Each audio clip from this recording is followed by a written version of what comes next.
morning. Morning. Morning. Good morning. Good morning. Ooh, All right, you ready to Good go? morning. hold it. All right, we streaming. We'll go ahead and do introductions first. Good morning, everyone. I'm Jim Dill.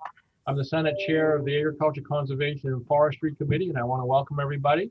And I'll start with Representative McRae.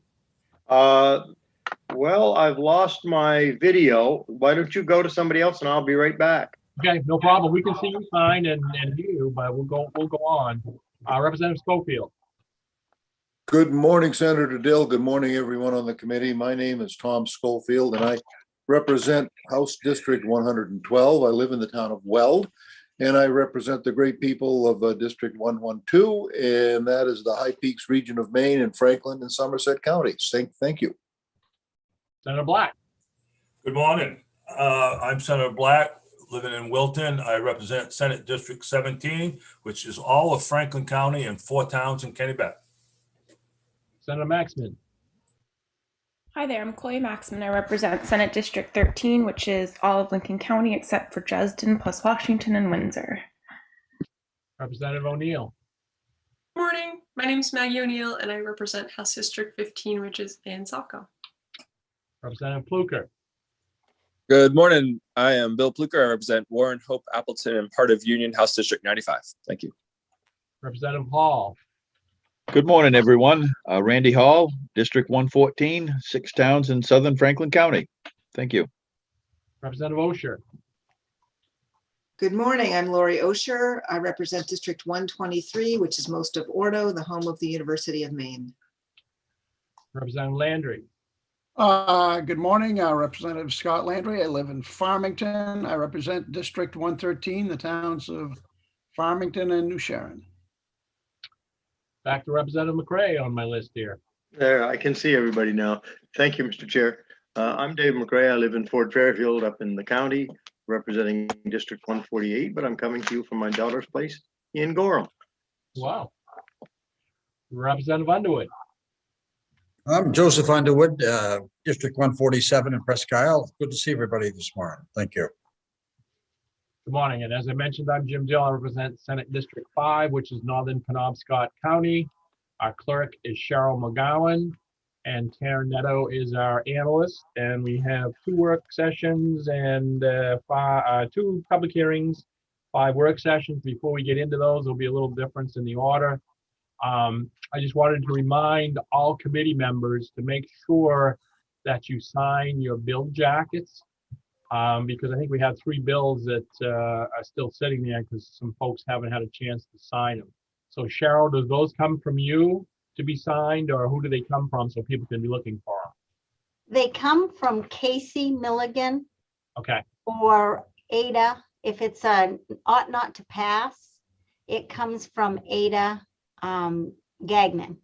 all right, Those 2 names will be right. On So that those are sheet. the names you need to be looking for just in case, you know, sometimes people's names pop up you don't recognize and you may just go past it for a while and then it gets buried, so. right. And if it gets too late, I send one out with big red letters. Okay, Please sign. sounds good. Representative McRae. Yeah, that is a little bit problematic because I'm getting them from 2 committees and Right. always from Casey, but sometimes from God knows where. And I'm never sure which ones I have approved.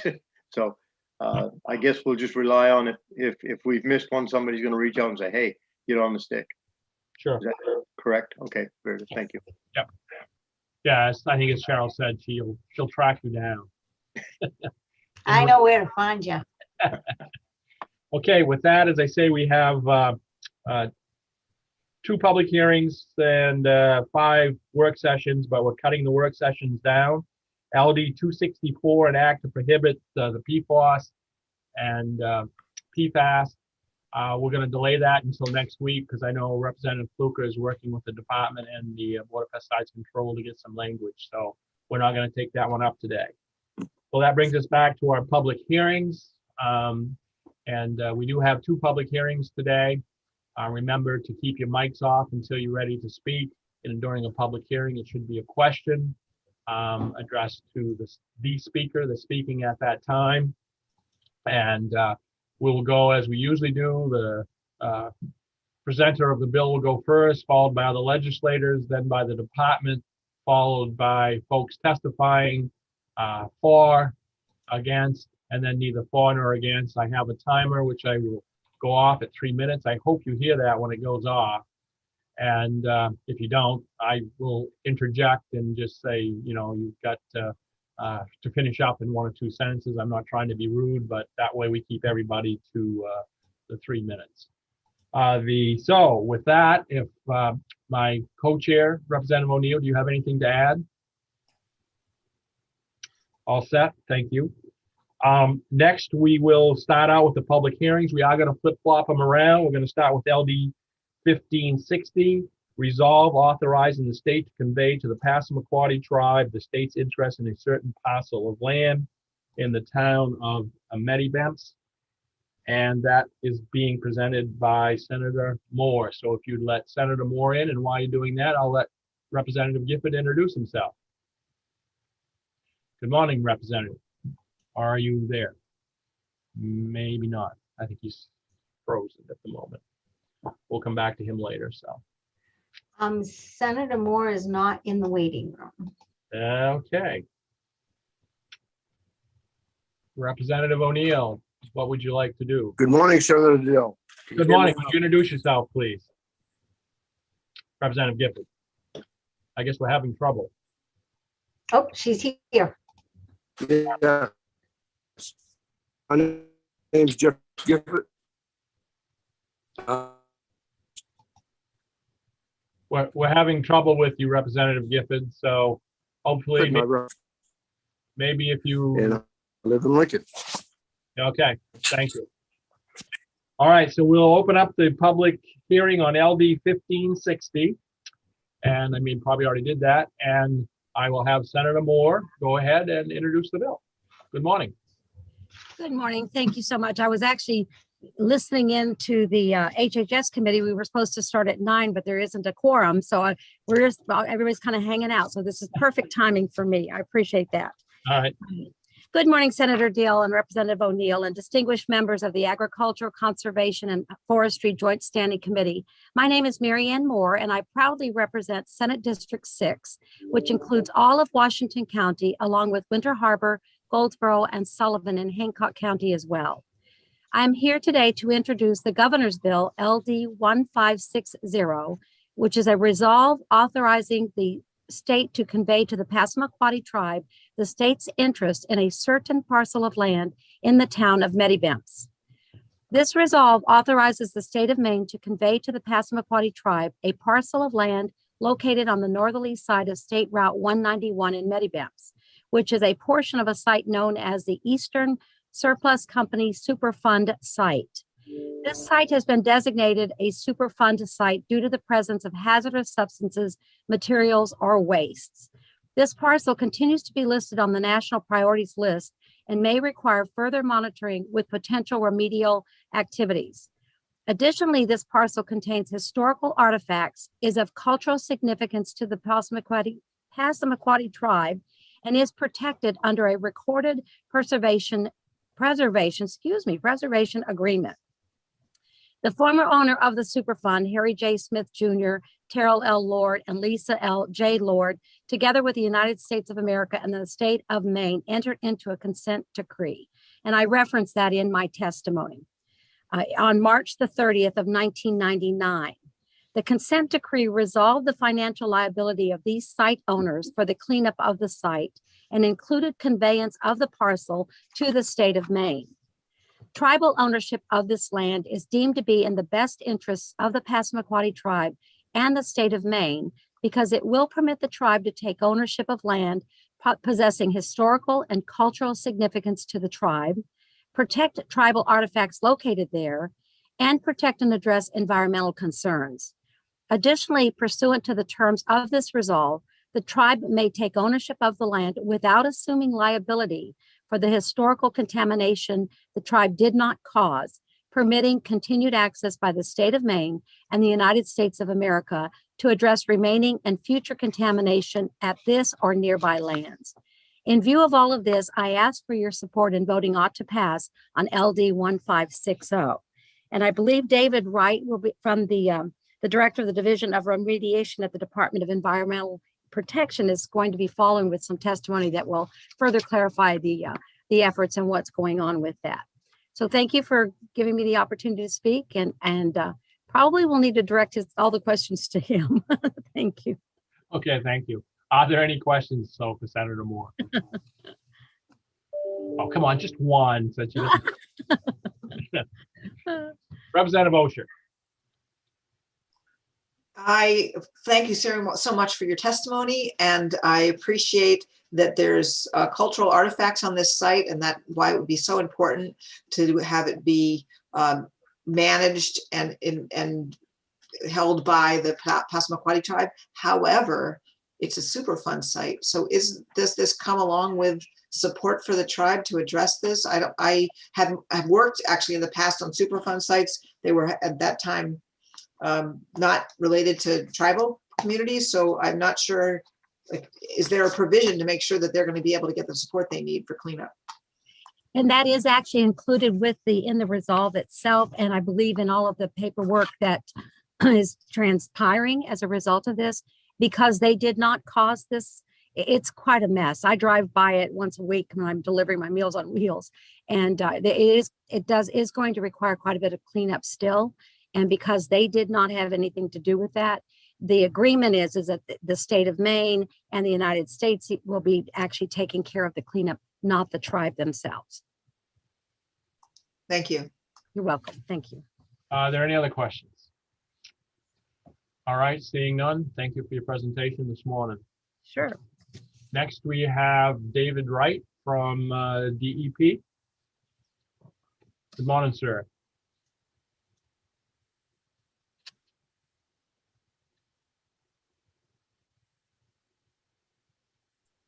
There he goes. Oh, there we go. Sorry about that. Good morning. Good morning. We can hear you, so go right ahead. Okay, great. Senator Dill, Representative O'Neill, and members of the committee, I am David Wright, the Director of the Division of Remediation at the Department of Environmental Protection, and I'm speaking in support of LD 1560 this morning. The purpose of this resolve is to allow DEP to transfer to the Passamaquoddy tribe a 3.2 acre parcel that is located on State Route 191 in Meddybemps, Maine, and which is part of the Eastern Surplus Company Superfund site. In the year 2000, the parcel was conveyed to DEP in order to resolve the owner's liability and to facilitate the site cleanup. Attached to my testimony is a deed restriction with a site map on the second to last page. That site map shows the Lord parcel, which is what we are proposing to transfer. The Passamaquoddy wants the parcel despite its listing as a Superfund site because of the site's cultural significance to the tribe. The northern half of the parcel is part of the area known by the tribe as Napoltic, which translates into our relative's place. Napolnatek is situated on the outlet of the Meddybemps Lake, which is the beginning of the Class A Denny's River. The Abbey Museum describes, quote, Napolnatek as centrally located within the ancestral Passamaquoddy territory in eastern Maine and southwestern New Brunswick. This location affords easy travel by canoe to the ocean, the St. Croix River, the lakes and waterways of interior Maine and New Brunswick, and to the abundant and varied resources these settings provide, unquote. This was a central meeting place for the Native Americans for at least 8,600 years. In 1946, the adjacent Smith parcel was purchased and operated as a military surplus store, salvage yard, and hydropower facility. Numerous containers of chlorinated solvents and PCBs were improperly stored and spilled at the site during these operations, including on the Lord parcel that is being transferred under this resolve. In 1985, DEP designated the site as an uncontrolled hazardous substance site, and began an emergency removal operation, which EPA and the U.S. Department of Defense completed in 1990. The site was added to the National Priorities List of Superfund sites in 1996, and by 1999, contaminated soil had been removed from the site, followed by installation of a groundwater treatment system in the year 2000. Groundwater treatment is ongoing. The site was known to contain historic artifacts, complicating the removal and disposal of contaminated soil. DEP and the United States Environmental Protection Agency work closely with the tribe on these issues. The site is listed as a Maine Historic Preservation Commission archaeological site, a portion of which was added to the National Register of Historic Places in the year 2001. To mitigate the necessary impacts to the site artifacts by the cleanup activities, response action included an archaeological dig at the site, development of reports, and construction of a walkway with kiosks to explain the site's history along with deed restrictions. Approximately 2/3 of the Napoltec area where artifacts were found and embedded artifacts remain is on the Lord's parcel. Among other things, the deed restrictions require that, quote, the property shall be maintained in a manner that preserves its historical integrity, in particular the setting, physical environment, and feeling, a sense of tribal spiritual life. The tribe, DEP, and EPA have reached a mutually agreeable and advantageous conceptual approach to the transfer that, one, provides the environmental agencies access to continued groundwater cleanup of the parcel and any other needed response action, which DEP and the EPA are funding. Two, provides the tribe access for education and ceremonies. And three, ensures security of artifacts and site maintenance, such as snow plowing, lawn mowing by the tribe. Four, uses the Voluntary Response Action Program at DEP to address state environmental liability and a comfort letter to address federal environmental liability stemming from historic releases. And five, has the tribe, rather than DEP, defining what constitutes, quote, preservation of historic integrity, in particular the setting, physical environment, and feeling a sense of tribal spiritual life, unquote. In conclusion, we believe that this transfer is mutually beneficial for both the state and tribe. Thank you for the opportunity to provide testimony, and I am available to answer questions to the committee both now and in work session. Representative Schofield. Thank you, Senator Dillon. Thank you for being here today, sir. I'm curious, and I'll just be blunt. If how long will it take, do you believe, that before the site is cleaned up satisfactorily? And I'll be blunt, and this isn't a way of getting out from under that in any way. Am I correct in that assumption? Could you go dip into that a little bit further? Thank you. Sure, happy to. In terms of length of time, we've addressed the immediate soil contact issue by removing improper disposal of the soil. The groundwater at the site is still contaminated. It's a fairly small area, but we've got is chlorinated solvents in bedrock. It's a really tough technical issue. We struggle with that all over the state. And frankly, it's going to take decades to resolve fully. We are working with EPA on some innovative approaches to that. Historically, we installed pump and treat systems. This site has one of those pump and treat systems. But what we're trying to do is use some chemical oxidation techniques where we inject oxidants into the ground that breaks down the solvents. That was pretty effective in knocking concentrations down to resolve the mass, but it hasn't gotten the groundwater clean to drinking water levels. And what'll happen is there's goblets of the solvents down there that continue to diffuse back into the water.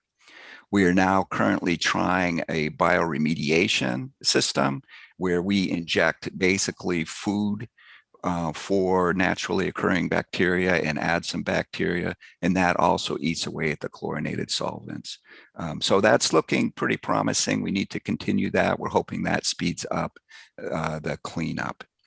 And to answer your second question, the remedy has not changed at all from this transfer. We are not abandoning attempts to clean up the site, and the ownership for us addresses the issue of the artifacts at the site.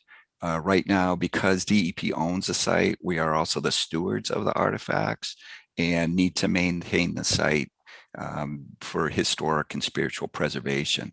That's not really our bailiwick. And so it's we feel it's better to transfer the site to the tribe so that they can handle those aspects. They're providing access to us so that we can deal with the environmental issues, which is our bailiwick. Thank you. Appreciate your response. Representative McCray. Yes, thank you, Mr. Chair. A very quick question, Mr. Wright. It seems to me, as you answered Representative Schofield's question, most of what I was going to go for has already been addressed. But I guess what I am concerned about is, do you, everything that should be being done at this point appears to be being done. It is underway. It is continuing. There are no big, like, okay, in 20 years we're going to have to dig to China to fix this. We don't have anything that's being put off because it is so gigantic. It's just we're doing everything we can do, and it is going to take, as you say, perhaps decades. Yeah, that's true. I do want to caveat that with the we don't know what we don't know. Right. And I, you know, 4 years ago, I would say, yeah, we've totally got this down. I also thought that we were about to complete cleanup at the Loring Air Force Base and Brunswick Naval Air Station. And now we're finding that we have PFAS releases, an emerging contaminant, and need to go back and start investigations and cleanup at those sites. So we don't believe that particular contaminant is going to be an issue at this site. We have done soil removal, so that will have taken any unknown chemicals along with the soil that's been removed away from the site, so that shouldn't occur. And the groundwater contamination itself is contained, so it doesn't flow off-site, it flows towards the adjacent Denny's River. We have monitored groundwater just before it releases into the river. We do detect solvents, but as soon as it reaches the river, we don't detect them anymore because of the dilution. So we know that the solvents aren't creating a problem. We know that the metals that are released by natural biological degradation, dropping pH, releases some naturally occurring arsenic. We know that's not impacting the river. But, you know, if something came up in the future, we would have to go back in and address that. So in the folks that are paying for that and doing that work is EPA and DEP. Very good. Thank you very much. But you did get my attention when you mentioned Loring Air Force Base. I'm sure you did not know that that is in my home district. Thank you. Are there other questions for Mr. Wright? Representative O'Neill. Thank you, Mr. Chair. Mr. Wright, thanks for your testimony. I'm seeing that you did go over a bit of the history of the site and the kind of contamination there. Can you, we don't typically talk about this kind of thing in our committee, so I think I'm trying to follow. Could you, in a little bit more detail, talk about the history of the site and the kind of contamination there and what the scale of that contamination is compared to other sites in Maine, just to try to understand what we're looking at? Yeah, so the site is the total site, the Lord parcel, which we're transferring, and the Smith parcel altogether. There was, less than 10 acres for this site. There was actually a portion of the site that was south of Route 191, which we have completed cleanup, including groundwater on. That portion has been delisted. So now we're working on a approximately 5-acre site. The contaminants at that site were PCBs, polychlorinated vinyl. I better not go into that. PCBs from transformers in the hydropower facility. Those had adhered to the soil. They don't leach into groundwater. And so during soil removal operations, those PCBs were captured. There were also numerous drums and jerry cans that were filled with solvents, so perchloroethylene, carbon tetrachloride, and that sort of thing. Those had spilled, those ran into the soil, and then as rain fell on that, it leached into groundwater. So the soil removed the bulk, soil removal operations removed the bulk of the what we call the source of contamination. But there was contaminated groundwater at the site, and also you can get globules of the solvents which don't dissolve in water. Those will, some of them will sink down in the water table and then coat the surface of cracks and fissures in the bedrock. And so as we install pump and treat system, what we'll do is we'll pump water out of that aquifer, which is fairly small, and then run that through a carbon filtration system. The problem with that system is with oil and water, basically most of the contamination remains as globules and smeared on the rock, and it just slowly diffuses back into water.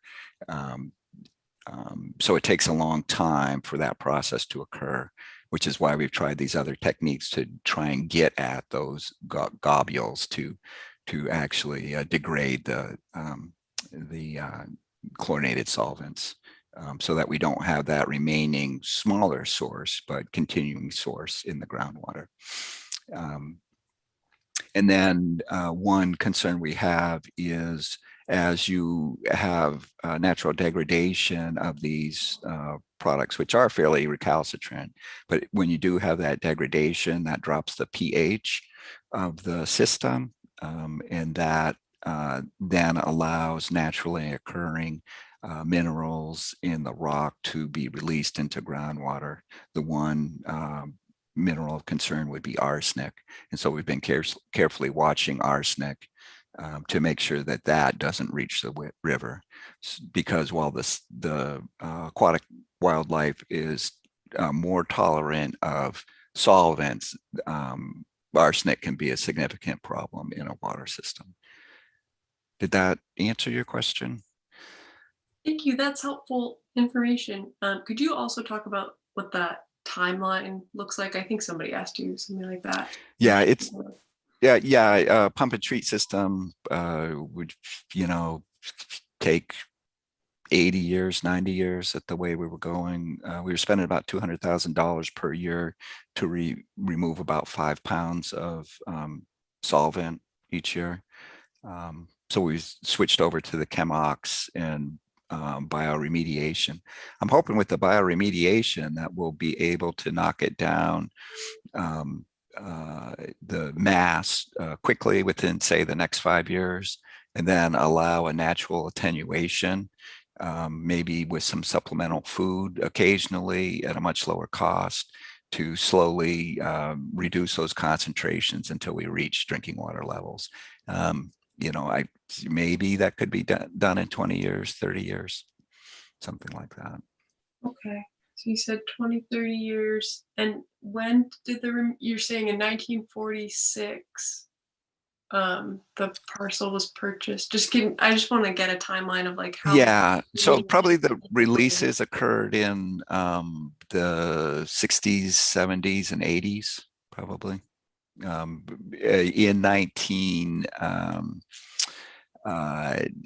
the mid 80s, just before I started working for the agency, the contamination was found, and we began to work to stop bringing more chemicals to the site and removing the drums and thousands of canisters of natural gas and so on and so forth that were at the site. Okay. So in the 80s, you stopped bringing chemicals, started removing, and then when did cleanup start? Around 2000 is when the bulk of the soil removal operations occurred. Okay.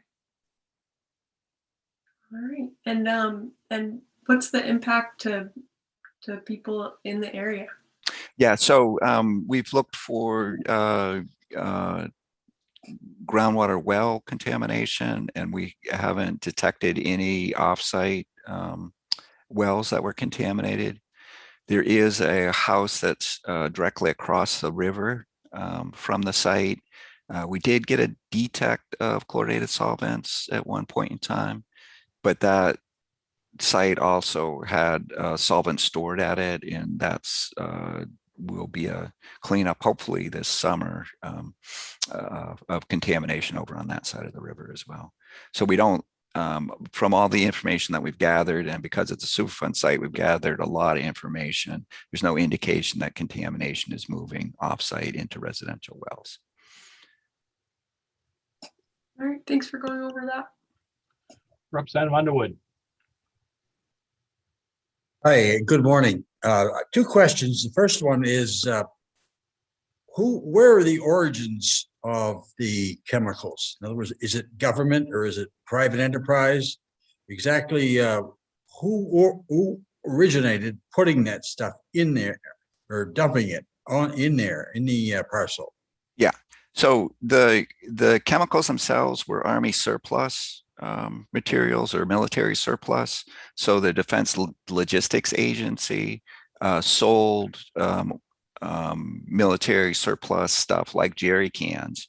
But when they were shipping trucks to the site, they also added drums of solvents, jerry cans filled with solvents, and that sort of thing. So that was the source of the contamination.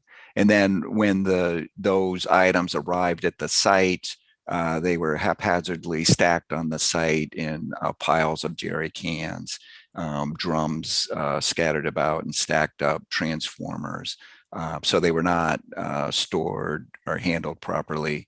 There were a series of tractor trailers, truck trailers that were used for storage, some Quonset hut like areas, and then some of, parachutes, you could buy parachutes or whatever Army surplus stuff at the store there that Harry Smith operated. Another question, Mr. Chairman. Sure. Alternate sources for solutions. Has there been any alternative sources to solve this or to help you to get the chemicals out? For example, like maybe the Sandia National Labs in New Mexico, or some unconventional place similar that could assist you or would have some researcher to assist you. Yeah, we did actually call in a team that EPA works on, Superfund research group, to evaluate the site and doing an optimization evaluation of it. So we were spending $200,000 to get, under 5 pounds of solvents removed, and we called in EPA's research group that also works for the Department of Defense to, can we do this more efficiently? And they had some ideas for running the pump and treat system more efficiently, but they also said, you should really look at chemical oxidation. And then later they said you should really look at these biological degradation processes. So yeah, good idea. We have reached out to those folks. They have been to the site, and we are employing those strategies to work on this. And that type of research is ongoing. A lot of the focus is shifted to PFAS research, but there are quite a few really smart people with EPA and Department of Defense that work on these issues, and we have been availing ourselves of those resources. Thank you very much, Mr. Wright. You have represented your agency very well. Thank you. Well, thank you. Representative O'Neill. Thank you, Mr. Chair. I have one more question about process, and can you talk a bit more about how decisions are made to clean up, how projects get prioritized? I'm just looking at that 20-year gap and trying to understand. There's a Superfund site in my own community down the street, kind of like I walk my dog there every day, and because there's fields and trails around it, and I know that they closed. There was a tannery and it closed in like 81, and in 83 they started removing materials, and then a few years after started with this whole process. So I'm seeing that 20-year gap, and I'm just curious about kind of what went on in between. Sure, I can answer generally the way the process works. In general, what we do when we're notified of a site is we'll investigate that site. We'll see if it looks like there has been a release or potential release. We'll review all the paper records that are available on that site in what we call a phase 1 environmental site assessment. Based on that, that tells us what pollutants we should be looking for and where they might be located. Then we do a phase 2 environmental site assessment in which we do sampling, identify what pollutants are there and what concentration and how deep they are and how wide they are, what the potential, what we call receptors in the area, so groundwater users, river, that sort of thing are in the area. Can the contaminants get there based on what we know about the geology? We gather all that information and then we do a risk assessment on that. So we look at the pollutants, and based on what we know of their toxicity, we determine what concentration at the receptors would cause a risk. Then we do a feasibility study where we look at all of the available technologies to address those pollutants in this situation. We narrow down that field for a more in-depth study of some of those technologies, and then we select a preferred alternative to do the cleanup. We then take that and do design studies on the cleanup technologies, and then we implement the remediation. That cleanup is usually in 2 phases. The first phase is what we would call the active cleanup. So that would be your soil removal and treatment. You're getting at source areas for groundwater. And then there's usually a long-term operation and maintenance. So if you've consolidated waste on site and capped them, you need to maintain that cap and replace it occasionally. For groundwater treatment, you may be operating a pump and treat system, and then you want to continue monitoring periodically to see the extent of the contamination. So sprinkled in parallel with that is finding funding to do the work. And so there's 2 basic approaches. One is to locate what we call potential responsible parties, to notify them of their potential liability, to negotiate a settlement, to investigate and clean up the site and fund that, and then have a legal settlement along those lines. If there is not a viable potential responsible party, then the work falls to the government. Most of the 2,700 sites in the state of Maine are handled by DEP or responsible parties. There are 16 of those sites that are Superfund sites, including the site that we're talking about today. And so often the delay that you see is as we are negotiating settlements with potential responsible parties or waiting for funding either from EPA or the legislature to undertake those cleanups.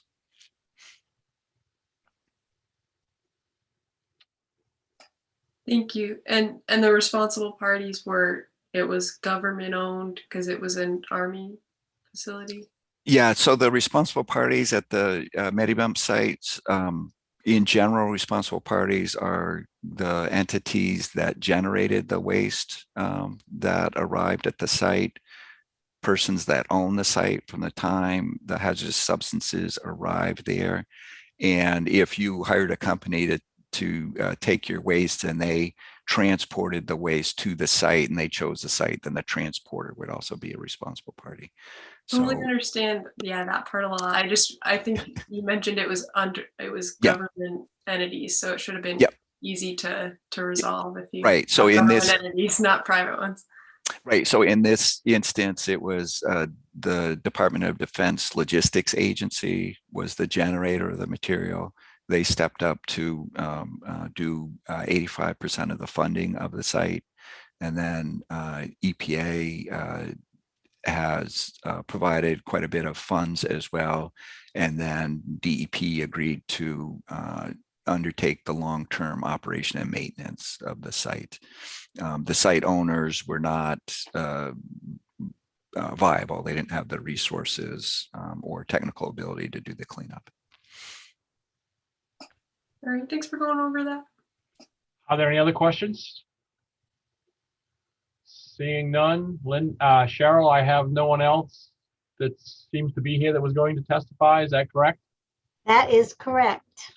Okay, then I will close the hearing on LD 1560.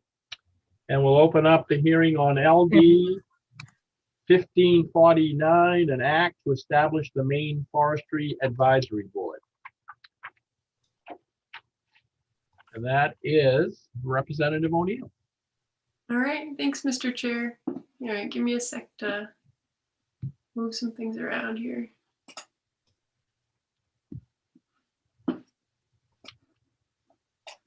All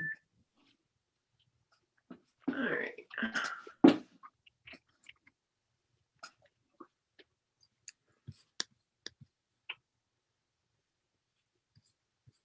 All right, good morning, Senator Dill and fellow members of the Joint Standing Committee on ACF. I am Representative Maggie O'Neill from Saco, and I'm pleased to present to you LD 1549, which is an act to establish the Maine Forest Advisory Board. This session, our committee has spent quite a few hours discussing and balancing different points of view on issues of forestry. And the many voices that we've heard reflect the fact that Maine forests are a vitally important resource and play many roles. Our forests support Maine's 8.5 billion forest products industry. They clean our air and water. They absorb 60% of Maine's annual greenhouse gas emissions, and they provide vital habitat for plants and animals. Our forest provides critical biodiversity and resilience in the face of climate change. Maine's forest is certainly of statewide, perhaps global importance. Its health and its future are integral to the well-being of Maine's people, wildlife, communities, and economy. Maine forests are at the heart of the Adirondack Appalachian Forest, the largest, most intact temperate forest in North America, perhaps the world. For example, the Western Maine Mountains region alone, where I spent a summer maintaining trails, is home to 139 rare plants and animals, including 21 rare species, globally rare species. The area's core habitat to lynx, loon, marten, moose, and 34 woodland songbird species. Its complex topography make it especially resilient, and its intact character makes it a critical ecological link between the forests of New York, Vermont, New Hampshire to the west, and New Brunswick to the east. Yet Maine forests face serious threats, ranging from competition and changing markets for forest products to conversion of land uses and threats posed by insects and disease. Maine loses an estimated 10,000 acres of forest per year. If we want to retain the forest that defines and sustains us, we must act. LD 1549 would create a forum for diverse perspectives to be heard and to participate in the shaping of forest policy to ensure that future forest health and the health of the many people and businesses who rely on it. The Maine Forest Advisory Board, I'll talk about the structure. It would be made up of 14 stakeholder members, including those who derive their living from the forest, commercial and nonprofit landowners, a Wabanaki member, biologists, and ecologists. Those members would also be joined by 4 non-voting representatives of state agencies. Following stakeholder conversations, I also propose an amendment to add a member of a statewide organization representing anglers, which I can present text when I submit my testimony. And this idea is, it's similar to other advisory committees. You'll see, throughout state government, we have different committees that ensure that the different, diverse views are engaged in the development of that state level policy. And we see it often in areas that engender strongly held positions. To give some examples, we have the IFNW Advisory Council, the Marine Resources Advisory Council, which I think has been around in some form since, I don't know, maybe the 50s or 60s, the Right to Know Advisory Committee, and CLAC, which is the Criminal Law Advisory Committee. I think if you go to, to any subject area, you'll see these kind of stakeholder groups that help advise and develop policy and bring different folks together on issues. 15 states have similar forest advisory boards. Here in New England, Vermont has one, Connecticut has one, New Hampshire has one. And to provide an example of New Hampshire's, for example, it talks about like the charge of the board and what they do. So they address factors affecting the use, ownership, and management of forest resources. And the mission of the board is to advocate implementation of the recommendations of the New Hampshire Forest Resources Plan, to coordinate forest policy and development, facilitate dialogue and diverse interests, to assure opportunities for public participation in forest policy development, which I think is key, and to advise the state forester in the development of state programs and policies. So as the most forested state in the nation, I think we have a great opportunity to join their ranks and to further promote public participation and stakeholder input to promote the sustainable use and protection of Maine forests. So thank you, and I'd be happy to answer any questions. Representative Pluker. Oh, I just wanted to point out that Representative Newell, I think, was in the waiting room for 1560 when we were hearing it. And as the representative of the Passamaquoddy tribe, we did not include her voice in that conversation. So I just wanted, if there was a chance to have that representative speak, that would be great. I did not there. see her there. She's not there unless she registered under another name. Right. Representative Newell wasn't there because we did have her on the list, Representative. So thanks for pointing that out. And I had that conversation with Representative O'Neill too about waiting to hear from her. That's why we didn't go into work session or anything. Okay. Yeah. Thank you for pointing that out. Though. Yeah. And then I had a question on 1549. Or sorry. Yes, 1549. Yeah, go ahead. Representative O'Neill, could you just give us some detail or whatever detail you know about for the state action plan required under the Federal Food Conservation Energy Act of 2008? No, but maybe maybe folks after, I don't know what you're referring to. I mentioned the Forest Action Plan. But. Yeah, well, that's one of their duties, was to provide input on the development, updating, and implementation of the State Forest Action Plan. Yes. So I wasn't sure. Oh yeah, no, I can speak to that, and I think. Thank you. we have advocates, coming behind, but as I understand it, there was a draft plan. I think that came out in December. Again, as I understand it, because I'm not a person doing this work, but other states kind of have a stakeholder process in creating that plan. And I think that's one role that this board can offer. It could, instead of taking comments just for a short period of time in December to make a plan that I think lasts 10 years, we could have more of a stakeholder process to think about how we work in all the great work that we're doing in the Climate Council, which hadn't been mentioned in Maine's Forest Action Plan draft. So I'll let other folks address that if you want to raise that again in detail about the kinds of things that could have been mentioned but weren't. But some stuff that I read in comments mentioned that citations were 10 years old on things like climate change, or that there wasn't mention of carbon storage the way that there could have been. Just that certain parts of it looked like kind of copy and paste of the old plan when we're doing this work via the Climate Council, and we know that it's incredibly urgent. So, so we want to make sure that all that work is coordinated. Thank you so much. Okay, we're going to take a 1-minute hiatus because on 1549, I have someone that's planning to testify, or at least so my list says, which is Ernest Neptune, and it says from the Passamaquoddy tribe.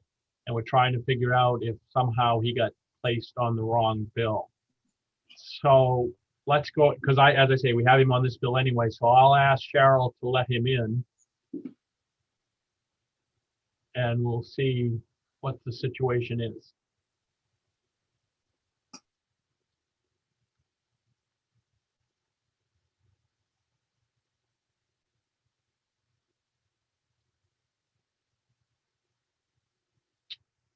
So can you hear me, Mr. Neptune?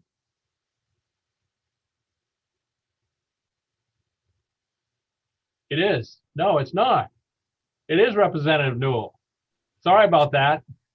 Good morning, Senator Dill, Representative O'Neill. I believe there is some confusion happening, but I was listening in, and I was in the room for 1560, and it was my understanding that the vice chief would be testifying if he was available for this current bill that you're hearing in relation to the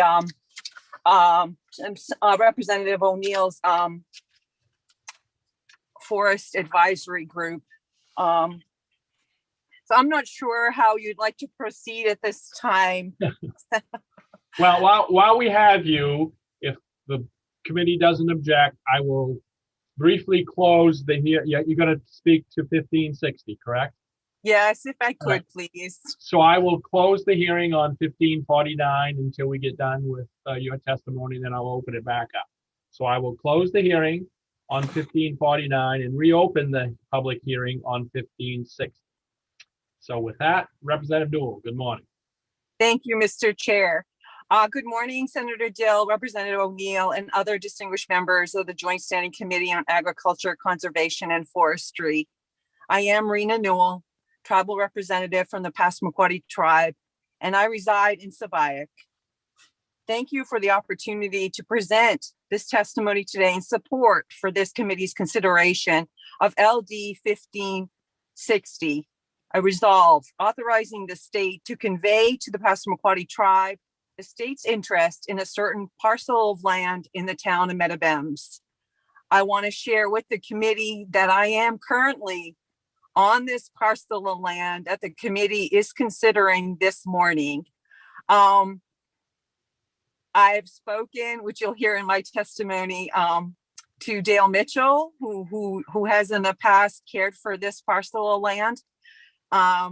It is gated at this current time. This particular parcel has been maintained by Dale.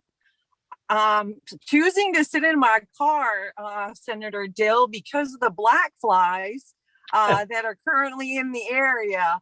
So the car is shut off and I am seated in my car, but I had hoped to give this testimony and give you a visual of this land down by the river. However, due to the black flies, I think I'm going to remain in my vehicle. I'll continue with my written testimony. Okay. With the understanding as stated in the summary of this bill, this resolve authorizes the state to convey to the Passamaquoddy tribe a certain piece of land located on the northern side of State Route 191 in Medebems, Washington County, which is a portion of a site known as the Eastern Surplus Company Superfund site that has been designated a Superfund site due to the presence of hazardous substances, materials, or waste. This resolve allows the Passamaquoddy tribe to take ownership of the land without the assumption of liability for the historical contamination that the tribe did not cause, and permits continued access to the land by the state and the United States to address remaining and future contamination at this or nearby lands. In the fall of 2018, I was approached by Dale Mitchell, a Passamaquoddy tribal citizen, elder, who serves within our environmental department as the Brownfields Program Coordinator. He works closely with the EPA in the operation of the tribe's Brownfields program. Dale holds invaluable knowledge of the tribe's historical and cultural relationship to the land and is committed to keeping the natural resources a part of the tribe's cultural right to use and respect. He spoke with me about the work that he had been doing regarding this parcel of land, with the hopes of having it returned one day to Passamaquoddy ownership. I would note that Mr. Mitchell has been voluntarily mowing and caring for the property at his own expense. It is my further understanding that he and our tribal attorney and others have been working with the Department of Environmental Protection. From this discussion with Dale, I briefly spoke with then Maine DEP Commissioner Jerry Reed in the spring of 2019, expressing the tribe's interest in requiring this parcel of land. I am certain since that time that much work has continued, which has brought us here today. We are appreciative and thankful to Mr. Dale Mitchell, the Department of Environmental Protection, for their work with the Passamaquoddy tribe, and to the chief executive support in putting forth this bill today for the committee's consideration. I have included for this committee's reference a link to an article that provides the historical relationship between the Passamaquoddy tribe and this special place. It's Metabem's blog by the Abbey Museum. I would also like to mention that the Passamaquoddy people have named this place Ndolnabem, which in Passamaquoddy means our relative's place. In closing, I humbly ask for your support in the passage of this resolve that would allow this ancient village site to be returned to the Passamaquoddy tribe. At this time, I'll be happy to answer any questions that the members of the committee may have. I appreciate your time and your indulgence, Senator Dill, and to the rest of the committee in allowing me to provide this testimony today. And sorry we didn't Willie recognize you. You were using an alias on it, so. Representative Schofield. Go ahead. Apparently so. I would like to mention again, I've seen the markers, and it's at the beginning of the water. It's beautiful. It's a beautiful piece, and I've seen some of the restoration that's been happening on the other side.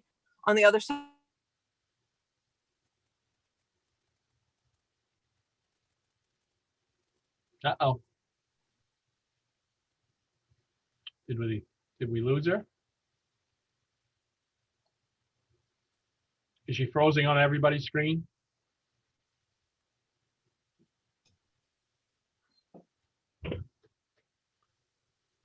Representative Newell, I don't know if you can hear us, but you are frozen.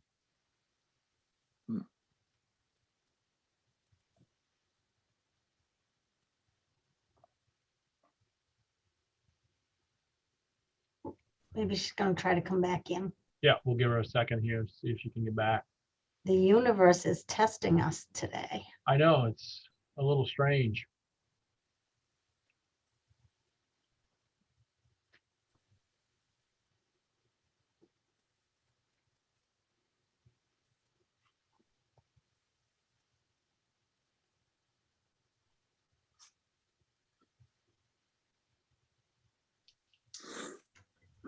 Let me.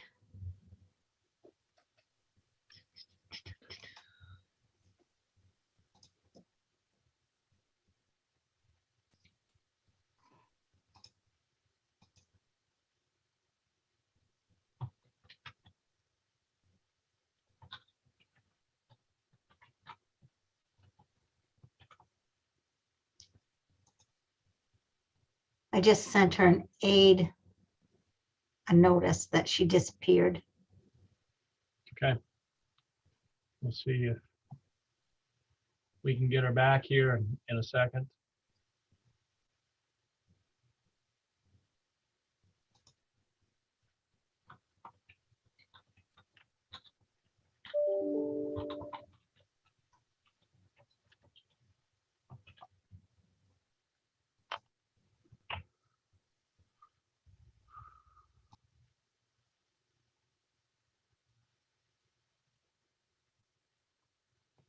I don't see her coming back. So what we may do is bounce back and forth here for a while this morning if we have to. So with that, I will close at least briefly the hearing on 1560 and open up 1549 again. And Representative O'Neill was answering questions, and I believe Senator Maxman had her hand up if she still has a question for Representative O'Neill, or if she may have forgotten what it was by now. It's been so long. Thank you, Mr. Chair. I saw the Neptune hand go up in the attendees thing, and I was just going to let you know. Okay. Thank you. Yep. Are there any other questions for Representative O'Neill? All right. Thank you for your presentation, Representative. Next, again, we're still on 1549, and next is Patty Cormier, followed by Troy Jackson, Craig Hickman, and Eliza Townsend. Good morning, folks. Senator Dill, Representative O'Neill, and members of the Joint Standing Committee on ACF. I am Patty Cormier, Director of the Maine Forest Service of the Department of Agriculture, Conservation and Forestry. I am testifying on behalf of the department in opposition to LD 1549, an act to establish the Maine Forest Advisory Committee, or board. The bill enumerates 7 duties of the board. We would respectfully suggest that 6 of these duties are already occurring under the umbrella of successful and longstanding programs and initiatives in the public, private, and nonprofit sectors, including facilitating dialogue among diverse interests involving forestry matters, promoting cooperation among state agencies involving forestry matters, and ensuring public participation in the development of forest policy. The 7th duty, submitting a report to the 130th legislature, is something the Bureau would be happy to provide even in the absence of the formation of a permanent 18-member advisory board. The Maine Forest Service currently participates in and receives guidance from multiple councils, advisory groups, and boards. We are fortunate in Maine to have a strong infrastructure of forestry associations, conservation-oriented NGOs, academics, agencies, and other interested parties that have existed for many years and which have demonstrated a track record of working collaboratively on issues of common concern. We value opportunities to consult with and receive feedback from these stakeholders, but do not see the need to construct another advisory board, as we have numerous avenues for soliciting input that we utilize regularly, and it is not clear what the new value, protections, or benefits of such a board would offer. One example is the process by which we developed the 2020 Forest Action Plan, which has already been brought up. The USDA Forest Service requires state forestry agencies to develop this action plan every 10 years to maintain eligibility for cooperative forestry assistance programs.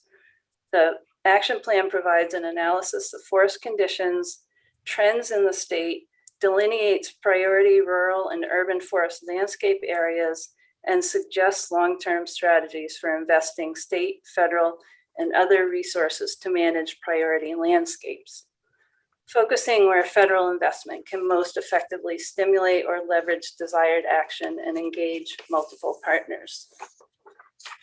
So to update the previous 2010 Forest Action Plan to the current 2020 edition, we started by convening an advisory committee of interested stakeholders. Using input from that process, the plan was updated and sent out for public comment. We again revised the plan based on those comments. We then held 6 virtual sessions due to the pandemic to go over the plan before it was submitted to the USDA in January of 2021. The process worked well, and we received many good suggestions, which were incorporated. Other public Maine Forest Service facing partnerships include Outcome-Based Forestry Panel, the State Forest Stewardship Coordination Committee, the Project Canopy Leadership Team, the Cooperative Forestry Research Unit, the Prescribed Fire Council, and the Sustainable Forestry Initiative Implementation Committee, to name a few. and there are many more. The Maine Forest Service, alongside many of the partner organizations and advisory groups, has successfully addressed multiple issues impacting Maine's forests. The Spruce Budworm Task Force is a good example of a serious, complex forestry issue being addressed with a collaborative effort by the private and public sectors outside of a formal structure. This task force was formed to prepare for the impending spruce budworm outbreak.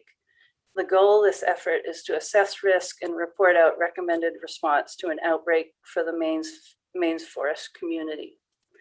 Maine has a comprehensive set of forest practices laws that address clear cutting, shoreline harvesting, and land use planning commission sub-districts, liquidation harvesting, among others, which has resulted in an abundant, well-managed forest resource, and it has been remarkably productive for many years. Other indicators of our successful management include the following, and I always like to focus on the good points. There is much more standing timber volume now than 30 years ago, and growth exceeds harvest, unlike the past situation. Over half of Maine's forest lands are certified to one or more major forest certification standards, and there are approximately 100 loggers participating in the Northeast Master Logger Certification Program. Landowners effectively implement best management practices on close to 90% of timber harvests monitored annually, and substantial improvement since systematic monitoring began nearly 20 years ago. Maine now has a forest inventory system in place that allows us to track the condition of the forest in close to real time. Again, this is a significant improvement over the situation in the 90s. So in summary, the goal of having Maine forest practices be transparent, informed by experts, and conforming to state-of-the-art procedures is one we share. We do not believe, however, that the formation of a new board that largely duplicates existing and ongoing functions is the best way to achieve these goals. And I'm happy to answer any questions. Are there any questions? Representative O'Neill. Thank you, Mr. Chair. Thanks, Director Cormier, for being here and for going over your process and updating us on what happened since November or December that I was referencing. Could you talk a little bit more in detail about the process that you go through? Because I think to make a distinction, I'm not seeing a duplication, but more of like a formalizing of the process that it sounds like you're going through, and to ensure that there's public and balanced stakeholder input. Sure.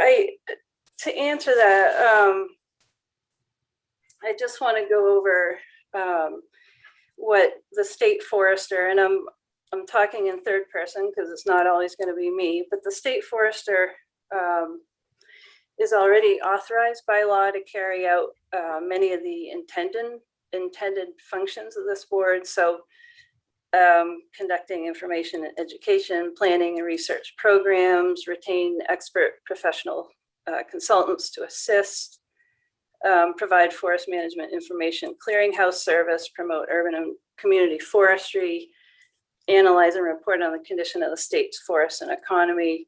And we have a number of reports that are required annually to the legislature. And the legislature is currently our advising board right now. We just, here in Maine, I know you mentioned other states that have these boards, and here in Maine, it has been successful on an as-needed basis. I think it's been very successful. I think the Maine Forest Service works, being in the Maine Forest Service for 22 years, I think that it has worked. The staff has worked very hard. Every day we're meeting with folks and conducting basically thousands of mini public hearings every day as we reach out to folks. I don't know if that answered your question. When we're talking about the process of garnering public comment, it's about what is the topic, who's the audience, what's the information we need, what do we need? What's the end game for helping the Maine forest and helping provide information to you folks? Thank you.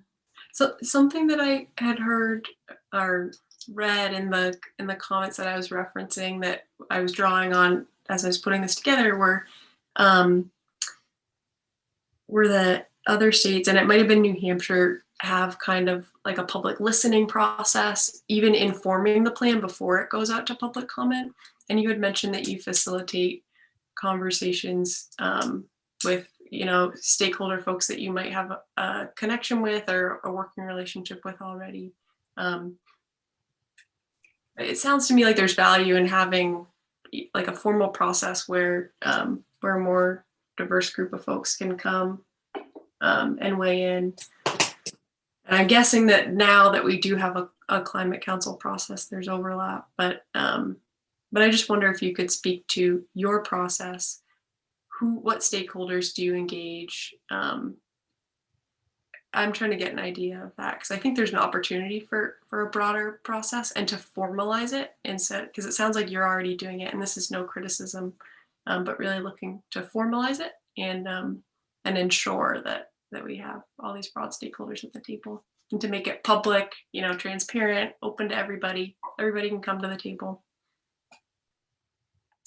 Sure, thanks. And I did want to comment a bit on the, you mentioned the New Hampshire advisory board, and that's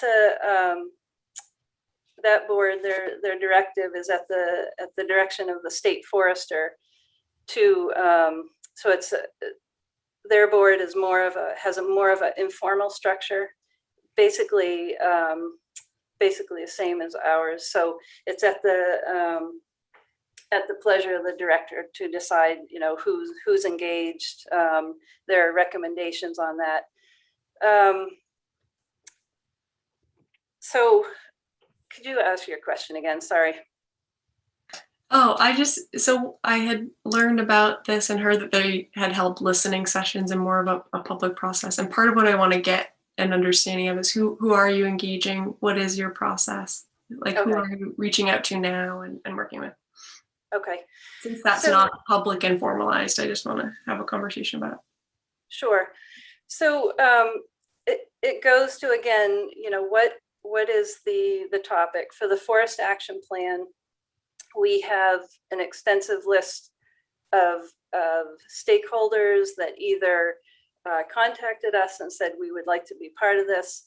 We sent out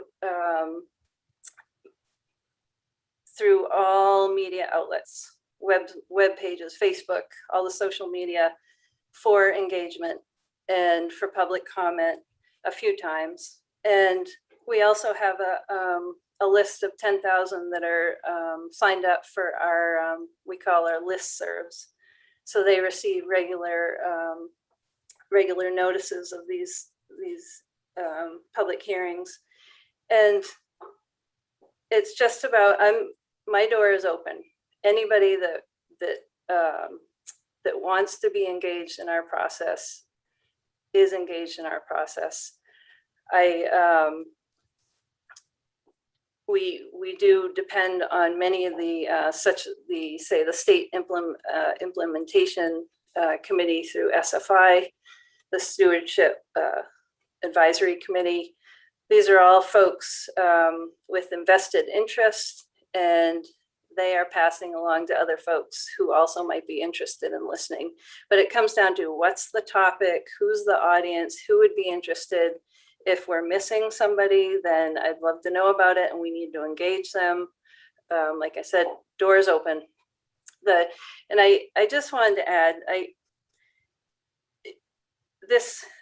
to me, this is about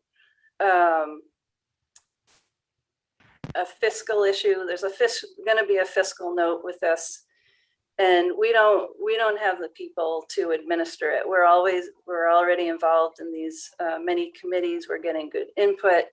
I think it's working. I think the numbers for the condition of our forests reflect that. But I'm thinking of, we don't have the people to administer this, and we don't have the funding to administer it either. And that's that's a big part of what I'm concerned about.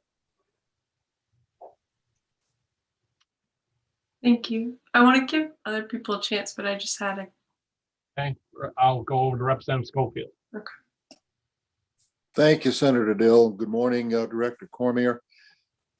I'm thinking that it sounds to me, and I'm fairly familiar with the Forest Service in the way they do their business. It's they were a sister agency and with my old agency, and I got a great deal of interaction. And as a forest landowner, I still have a great deal of interaction with the Maine Forest Service.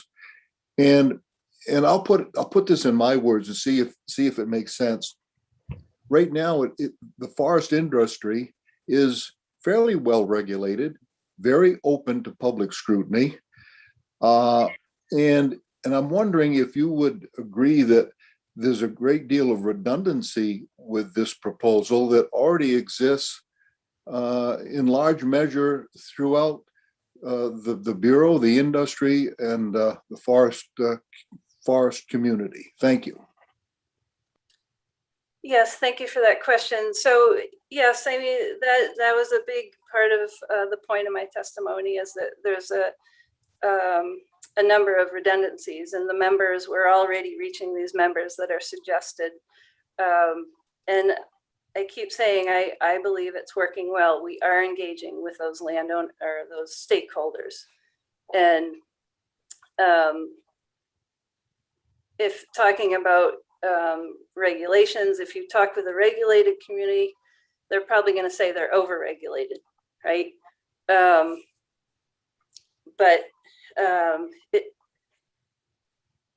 To answer your question, yes, that there is redundancy in what's written in this bill, and again, it comes down to putting it in a more formal structure, or it comes down to funding and people to do it, which we don't have. We've taken a lot of hits with positions, and we just don't have the people to do it.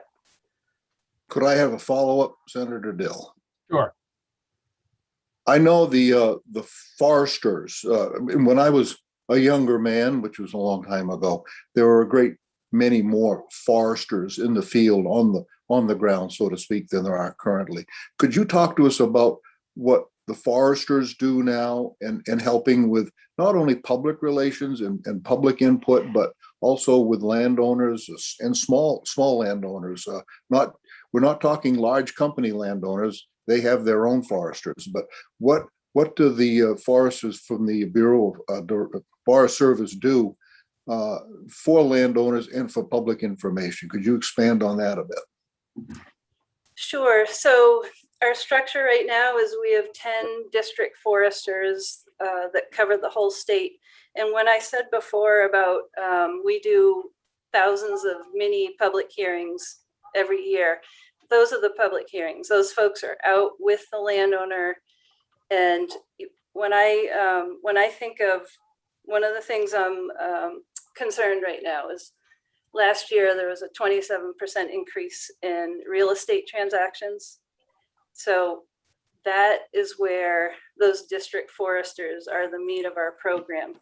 In the 70s, there were double the force of foresters. They were called service foresters.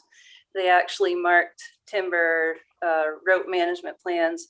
In 81, that force was cut down to, I believe, 5 or 6, and then it has grown back to 10. And there still are 6 mandated positions that are unfilled for foresters, but they are the boots on the ground when we're looking at climate issues, invasive insects, plants issues. We have 86,000 landowners with under 1,000 acres. Those are the folks those foresters are trying to reach, and our outreach efforts very much reflect that. Thank you, Director Cormier. Senator Maxman. Thank you, Mr. Chair and Director Cormier, for being here. You had talked about the 6 virtual sessions that you held to make the forest action plan. I was wondering if you had a list of who attended and how those folks were notified about the meeting. Sure, I could certainly get you a more in-depth list of who was partnered with those sessions. Yes, yeah, it'd be great to have that for the work session along with how people were notified of the sessions. Sure. Thank you. Representative Underwood. Hey, thank you for coming, Director Cormier. Do you believe that this 11 HLD 1149 ought not to pass? That is our position, and again, it's duplicative in nature in many ways, and it'll have a fiscal note. We don't have the funding, and we simply do not have the people to manage a board. Thank you, Director Cormier. Representative Blucher. Thank you, Mr. Chair. Thank you, Director Cormier. I'm just looking at section C of membership and on this list, and I'm wondering, you know, do you have the bill in front of you, Director Cormier? I do. Okay, so there's a representative of a land trust, representative of statewide organization dedicated to wildlife issues, wildlife biologist, academic with expertise in forest ecology, down to the I'm saying Passamaquoddy, but any federally recognized Indian nation. Are those groups that you work with are already represented in some of the advisory groups that you already have? Those are groups we work with, and also including those we have reached out to. Oh, okay. So some of them you've reached out to, but they haven't necessarily responded to the call to action. Correct. Okay, thank you. And then when you mentioned some of your informal groups that you've put together, who is normally represented on those groups? It again is what's the topic. An example going on right now is a brown ash task force, and that's centering around tribal governments and members because of the EAB. So obviously we're centered around tribal members to represent, but also other various stakeholders. We just went through the Emerald Ash Borer rulemaking, and that's the same thing. We had public hearings, and we have this very long list of who we engage with that effort. And so, and who is generally represented on that list, and when you're reaching out to different groups to work with, I guess. So we certainly engage the NGOs, academia, land trusts, government, inland fisheries and wildlife, just relevant parties, tribal government, who would have an interest, who's the audience. And I just can't stress enough, that is our job, right? The Maine Forest Service, we cannot exist without getting that information. We cannot put out good information without getting that input. And just if this bill is about us not getting with somebody, then I really would like to know who that is, because we will certainly reach out to them. Thank you very much. Are there any other questions? Back to Representative O'Neill. Thank you, Mr. Chair. I think my only question would be for the work session, could you come back with folks that you usually work with? Not maybe a list as close as you can get to get an idea of it, because as stated before, this isn't meant to be an accusation or oppositional, but really just to it's a sunshine thing to make it a public process, have everybody know who's engaged. So I think that would be really helpful to have that. Absolutely. Both for those those sessions that you had mentioned for the Forest Action Plan, and just generally stakeholders that you work with. Representative Schofield. Thank you, Senator Dill. I guess if this is appropriate, I'm just wondering if Representative O'Neill could express who she believes is left out of this process, and what prompted this concern because I'm just wondering where it came from. And because I, for the life of me, honestly believe that the Maine Forest Service does an excellent job in this entire regard. And I'm just curious as to what deficiencies she might have seen that prompted this. So if that's appropriate, thank you. Representative Schofield, that's probably something for the work session during the discussion. All right. Thank you, And Senator. Yeah. Something she could bring back to the work session. I'd appreciate it. Thank you. Yes. Are there other questions for Director Cormier? All right, seeing none. Whoops. Representative O'Neill's back. So sorry. And Director Cormier, one more thing. Could you please send the committee a copy of the final forest action plan? It's so it's with the federal folks right now. We called last week to see where it is because I can send you the draft, but there will be changes possibly from the federal government. Okay. So well, it'd be helpful to see the most up-to-date version that you mentioned from January. okay, and also the last plan is on our website. 2010. Yeah. For the draft. Yeah. Okay. Thank you. Any other questions for Director Cormier? Seeing none, thank you for your testimony this morning, and I will turn to Senator Jackson. Thank you. Yep. Senator Jackson, are you there? Senator Dill, I sent you a message. I would defer to Senator Hickman, who's trying to run his committee. Okay, Senator Hickman.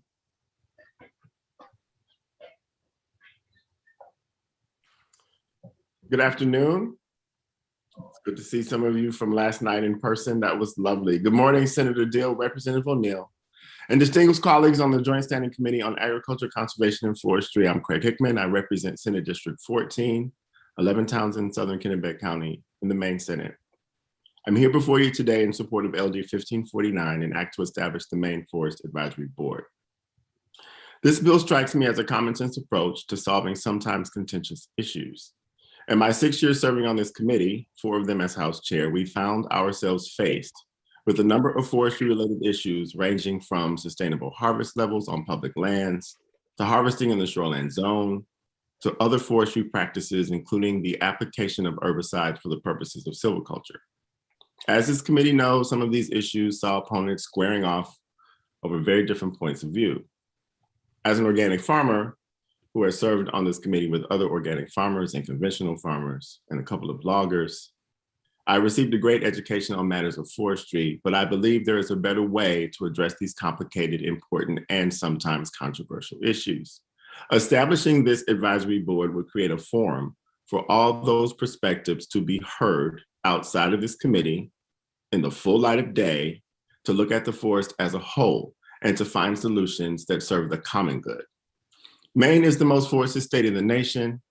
Our vast forests support not only an $8.5 billion forest products industry, but also more than half of the largest globally important bird area in the United States. Its cold waters support the last stronghold of wild native brook trout in the nation. If we expect to leave those assets to future generations intact, we must take steps now to ensure their long-term health. Today, as we live with the impacts of climate change, we understand more fully than ever before the importance of our forests to our own survival. Maine's forests absorb 60% of our annual greenhouse gas emissions. They absorb carbon pollution and return to us life-giving oxygen. We must ensure their sustainability, for it is inexorably linked to ours. I think it would be wise to heed the advice from the great Wendell Berry, who wrote, "The care of the earth is our most ancient and worthy, and after all, our most pleasing responsibility. To cherish what remains of it and to foster its renewal is our only hope." We can do that by bringing together ecologists and loggers, land conservationists and commercial foresters, wildlife biologists and indigenous people with traditional knowledge. We can charge them with assessing the full picture of the conditions and trends in the forest, and with contributing their expertise and perspectives to the development of policy that works for all Mainers, for the forest, and for the wildlife that depends on it.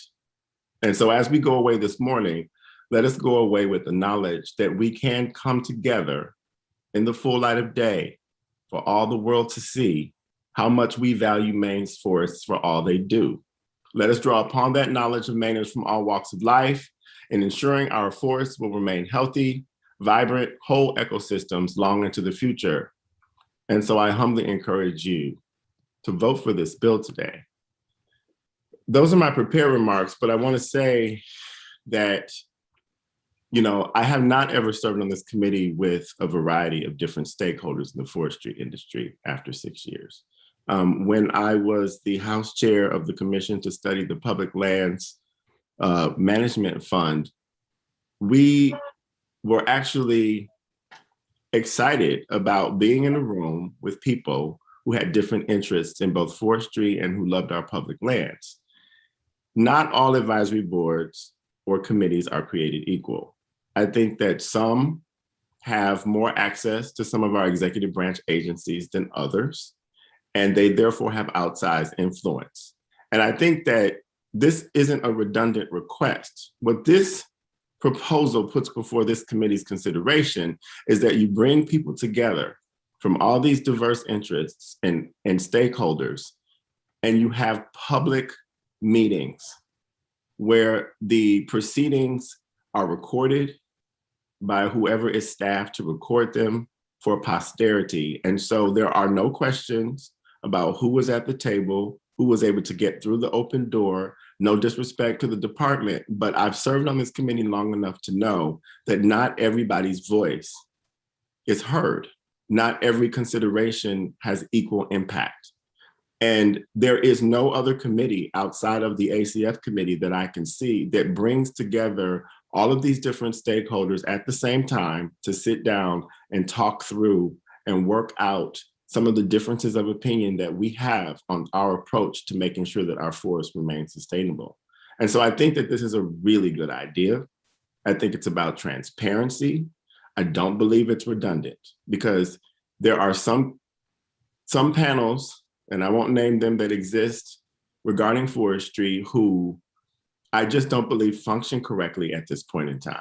And they would be at the table, however, working with everybody else so that these diverging points of view could be discussed, debated, and we can come to some common ground, common sense solutions about how to move forward to make sure that our forests are maintained for future generations. And with that, I'll be quiet and take any questions if you have them. Thank you. Thank you this morning. Representative Schofield. Thank you, Senator Hickman. Nice to see you this morning. Thank you. Let me fix this here. Moses asked you. Yeah, okay, I will. Yeah, I did. Yeah, I'm sorry about that. My fingers don't work all the well on the screen. I'm just, I hear you. I hear what you're saying, Senator, and I understand what you're saying, but I think that the ability for folks to be heard is there. I don't think everyone does participate, but I don't think that but I think there's an opportunity for everyone to participate. And I think that's the difference. I think that whether there's an opportunity provided and whether people partake of that opportunity are two separate issues. What do you think about that? I mean, we talked about being stakeholders at the table. Do you think the opportunity does not exist for stakeholders to be at the table? And could you explain that for me, please? Thank you. Well, I think that the Public Reserve Lands Management Fund Commission that I referenced in my testimony was the first time I had been in the room talking about those kinds of policy initiatives with people from different parts of both the forestry industry and other stakeholders. And our meetings were formalized. Senator Dill served on it. I think he might be the only other person that served on it that's in this committee today. It was exciting to hear the history that people brought to the table, to hear the issues that impact each part of it, of the industry. Again, loggers are not foresters. Foresters are not loggers. And so I learned a lot. We wanted that commission to continue. And that didn't happen, but we thought it was a good idea if it did. This advisory committee or council or whatever it's called in the bill that is proposed to me isn't exactly that, but it is certainly similar to that. And so it's not about the opportunity to walk through a door that's open.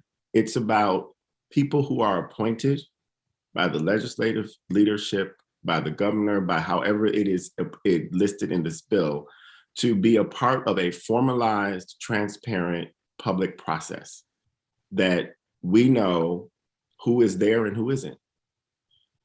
And we can hear the debate and we can see the notes and we can get the presentations in real time that may only be going to some folks in the department that we can't see. And so I think that it's not about just the opportunity to engage with the department when coming up with its plans. It's absolutely about everybody being around a table together in the open light of day and having these conversations amongst themselves so that the public can see it, hear it, weigh in on it, not just provide public comment after the fact, but maybe even testify in person like we are doing here today, even on a Zoom screen. And so to me, it's not either or. Those open door conversations can continue, but this formalizes the process and it makes it very transparent. And I'm 100% for it because the legislature charges the executive branch with implementing our will, the will of the people. And we have to have oversight over that process from start to finish. And we just haven't necessarily seen, especially when it comes to forestry issues, how that works and the processes that go into making these decisions. And with people not trusting government today so much, you would think that this would be something that we as lawmakers would jump on, no matter the department's testimony. So that's my feeling. Thank you, Senator Hickman. I understand. I truly believe in government transparency. I have always been an advocate for that. And so I agree with you on that wholeheartedly. And I just think that part of our function on this committee is to ensure that transparency with the departments. And I think that's our job to do that. And but I appreciate your comments. Thank you. Thank you, Representative. Representative McRae. Yes, thank you, Mr. Chair. Good to see you, Senator Hickman. I did pass you briefly last evening. Anyway,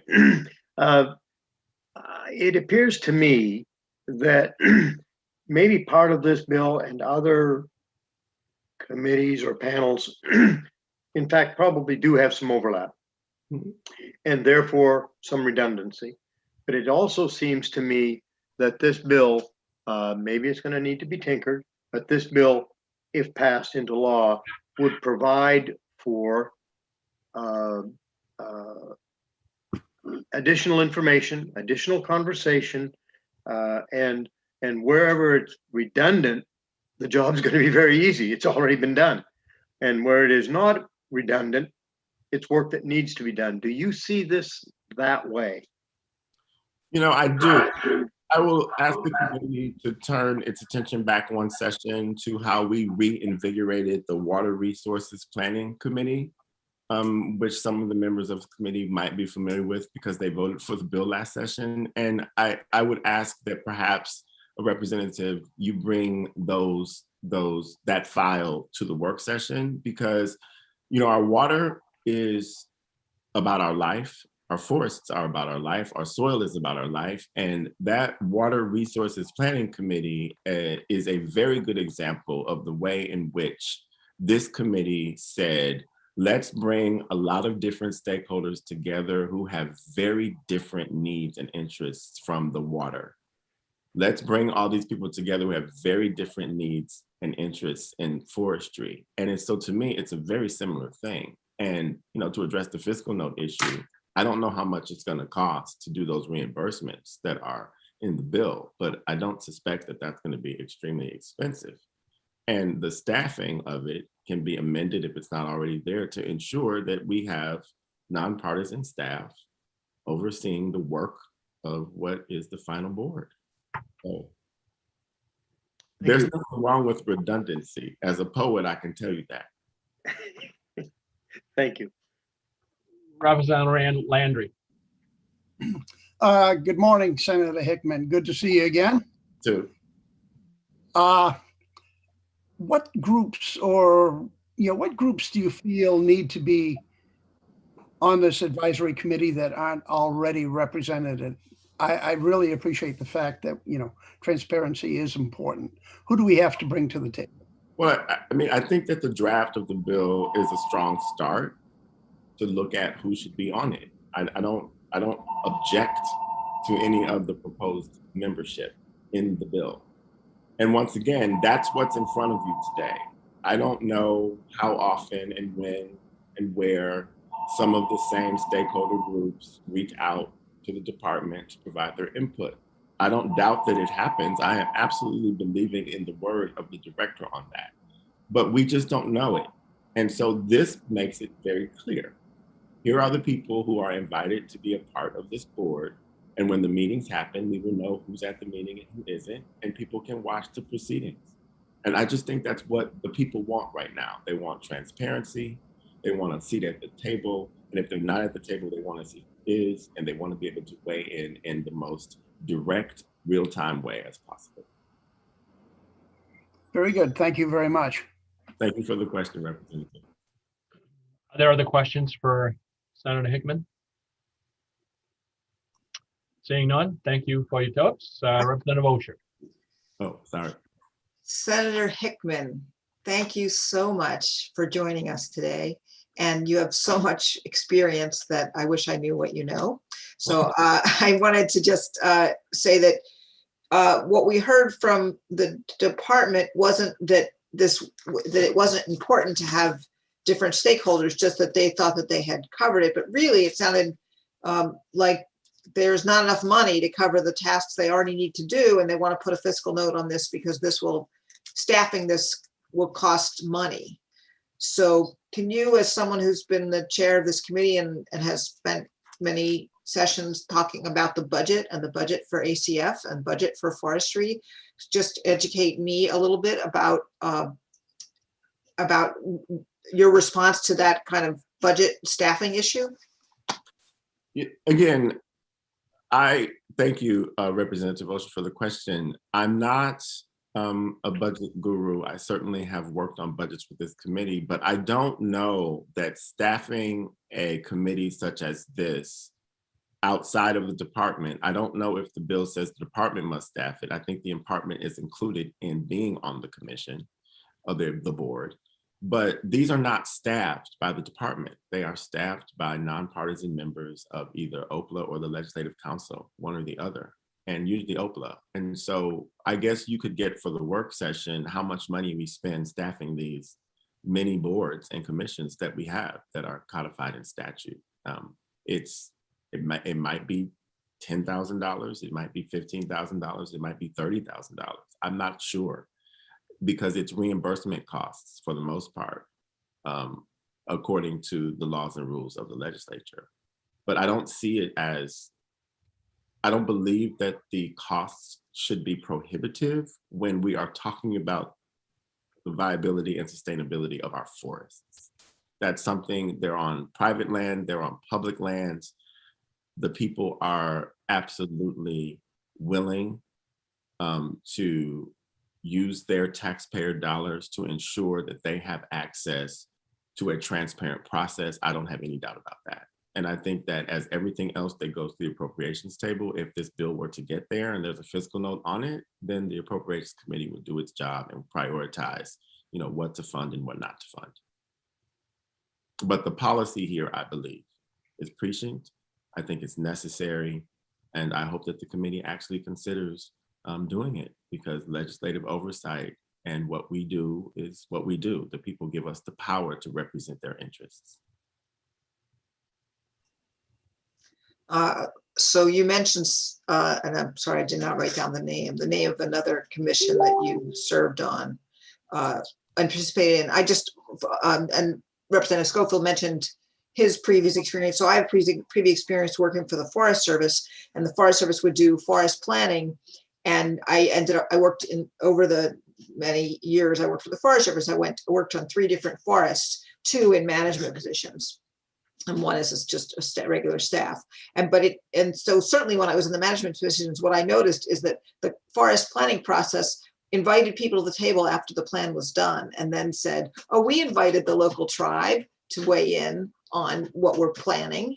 And I was like, they need to be at the table in the beginning of the planning process. So I appreciate the idea of having a group of stakeholders that would get together that are visioning what they want to see for the health of the forest and for everyone to have a quote seat at the table. So can you tell me a little bit about how, because the other thing that the commissioners talked about was that there's already, the testimony said out of the 7 things described, there's already 6 of them are being done. So can you address that? Well, like I said, I think that having a formalized, open and transparent process is important. Again, I don't doubt that the Director Cormier, has provided you with accurate information about how the department goes about receiving input. I just don't see how that needs to only be the way that it's done. That can continue to happen as it happens. And this can also happen if you vote for it to happen. And so I just encourage you to vote for this to happen. That's all. Thank you. Are there other questions? All right, seeing none. Thank you, Senator Hickman. Thank you. I will go back, but I think we may have lost him. Do I see Senator Jackson? He probably had to go on to something else. See if he sent me a text or anything. I don't see anything from him. Oh, so he's back. Senator Jackson. Yeah, you're bouncing around on me here. Oh, I've been here all along, trust me. One of those days, I guess. Senator Dill, Representative O'Neill, members of the Joint Standing Committee on Agriculture, Conservation, and Forestry. My name is Troy Jackson. I have the great honor of serving as President of the Maine Senate. I proudly represent Senate District 1, which is northern Mercer County, stretching roughly from Caribou North to St. John Valley. I'm here to testify in support of LD 1549, an act that established the Maine Forest Advisory Board. As all of you know on this committee or are aware, I've spent a large number of years working as a logger in the forest products industry.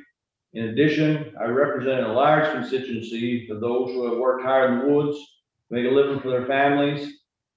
Both these factors were a big part of the reason why I ran for the legislature in the first place. And as a result of the course of my years of service, I have worked on a number of proposals related to the economic impact, environmental conditions, and logging and forest products industry. There's no doubt that the forest products industry is an essential part of our character, economy, heritage, environmental landscape. Maine is the most forested state in the nation with 17.5 million acres of forest, covering nearly 90% of our land mass. Forest products industry contributes over $8 billion to our economy annually, and our forest provides a wide range of recreational activities that Mainers across our state enjoy. As time goes on, however, we as Mainers continue to face an increasingly complex mixture of problems in our forests. The issues include climate change, drought, fire, insects, and wildlife, and certainly habitat management. For one example, in this year alone, this committee has already dealt with a number of important and complicated proposals on the use of herbicides and glyphosates in the Maine woods. It's critical that conversations around Maine forests take into account a wide variety of factors when making decisions on public policy. This bill aims to address the complexity of these issues by creating a Maine Forest Advisory Board. The board would include representatives of the logging industry, nonprofits, wildlife organizations, as well as departments of agriculture, conservation and forestry, inland fisheries and wildlife, and marine resources. The board would provide input on the State Forest Action Plan required under the Federal Food Conservation and Energy Act of 2008. The board is directed to submit a report outlining conditions and trends in the state's forests to the second regular session of the 130th legislature. And I believe Mainers deserve to know that our forests are managed in a thoughtful and comprehensive way, one that respects the livelihoods of people working in the woods, protects our natural habitat and public health, and ensures that future generations can enjoy the beauty that our forests bring to everyday life. I definitely enjoyed sitting here listening to the conversation, and the idea, I wish Director Cormier was still on, the idea that everyone is being heard in this industry at this point, I believe is inaccurate. Like I said, and look, I'm not trying to dig in just because of the aerial herbicide spraying issue or anything like that, but I think that's a symptom of what's going on. You've heard Director Cormier talk in your testimony about the fact that they were told not to come to a public hearing in an area that was affected on a forestry management issue. Who told them that? I know exactly who told them that, but to say that the people in my area were represented by the forestry department and that issue is completely untrue. There's definitely been times here in the past couple months when issues of cabotage in the forest products industry has happened. People that work in ACF on the ground, I have great respect, great confidence in, feel that they want to do, their job to the utmost ability. But we've had the director, we've had the commissioner in here and talked about these issues. And as soon as they leave the office, the decisions are already made because they've talked to other people that they have a much greater relationship with. The very first time that I met Commissioner Beal was at the Maine Potato Board dinner in Easton, Maine. She told me that she had just come back from having a tour with the Maine Forest Products Council. Great. I offered that she come up and have a meeting with my constituents, and we're still waiting for that. So the idea that people are being heard is not accurate. And those of you that have been on the committee for a long time know that whenever I was part of the committee back in 2013, I brought forward a bill to have loggers. Now, really listen to this. Senator Black, you were there, Senator Dill, listen to this, the rest of you. The bill was to say that when a contractor asked to be told what they were going to be paid by a landowner, that they were given the amount of money that they were going to be paid for cutting and trucking wood. Just if they asked to know what they were going to get paid, that the landowner had to provide them that. And the industry fought against that. And now Senator Black, Senator Dill, we actually did vote for that and supported that and put it in what is considered the 14-day rule. If you ask anyone from the forestry department about the 14-day rule, that says that after 14 days in the summertime, you can ask for a state scaler to come and scale your wood because, as Senator Black knows, it dries out. And if you're paid on tonnage, you're going to lose money. That happens all the time. There's dust on the 14-day rule 6 feet thick because no one dares ask for it. No one in the logging industry dares ask for it. I have huge contractors in northern Maine that work for big landowners that ask me all the time about how they can get paid for the wood that's on the ground that's sitting there drying out. And I said, well, call a state scaler. I can't do that. I'll lose my contract.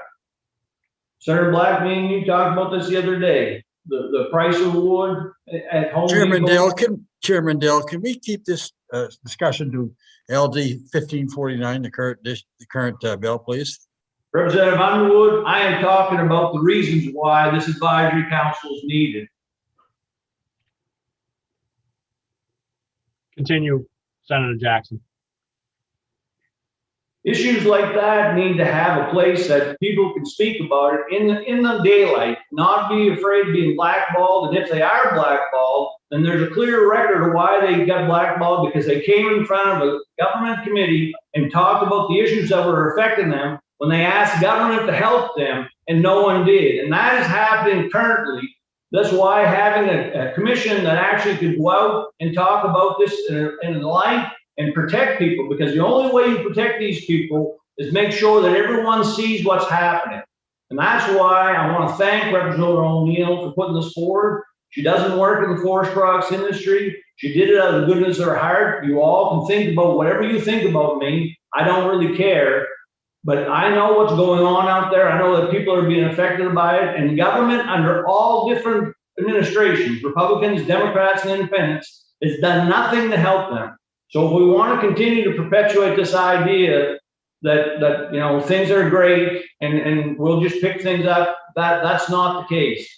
That is not what's happening out there. People are losing their equipment, they're losing their livelihoods, they're choosing to get out of it because they are not making the money that they should. And that's why I think something like this is at least an opportunity to try and bring light and give people at least a voice. You know, and in the end, if they don't get what they want, well, that's fine. But at least they had an opportunity to talk about it with somebody that could make a change. Thank you. Are there questions for Senator Jackson? Representative O'Neill. Thank you, Mr. Chair. Thank you, President Jackson, for your testimony and for being here today. I had, in passing, you had mentioned not only the 14-day rule, but another example of legislation that you had worked on when you were chair of this committee, and I think it had to do with weighing and getting a number before. Can you talk? Do you know what I'm referencing? For folks to be able to get a weight before, I think it's another compelling example of why stakeholder input is needed, and just the kind of thing that might surprise people to hear. It's just the craziness of how the industry works, where people are actually doing the job on the ground. And I know Senator Black knows this, but when you some of these landowners, when you're working for them, that they actually get you to go and cut wood, actually get you to go and truck wood, but you don't know what you're getting paid until after it's hauled to the mill, and then you get whatever they decide to give you, and you know there's a real unfairness in that, obviously, because there's no way that you can ever say, well, that's not the right amount, or you know we agreed on something else, and the law that we passed, I think some of the members on the committee were really struck by. Are you serious? I mean, this is happening, and it ended up being an unanimous report of that committee, our committee. But all it said was, if I go to the landowner that I'm working for and I ask to have the amount that I'm going to get paid per ton, to either have something cut or have something trucked before, that you have to give it to me. Now, I don't think there's anyone that's used that either. Because if you do ask for something like that, which is as simple as knowing what you're going to get paid before you actually do the work, you're considered a troublemaker. I guess I understand that very well. Other Representative Osher. So thank you for sharing your testimony, Senator. And as I had to say with Senator Hickman, I am new to this committee. And although I've worked as a scientist in the Forest Service, I am unfamiliar. The Forest Service, it was on, those were all public lands. And here in Maine, it's mostly private land. And so I'm not as familiar with how these timber sales work.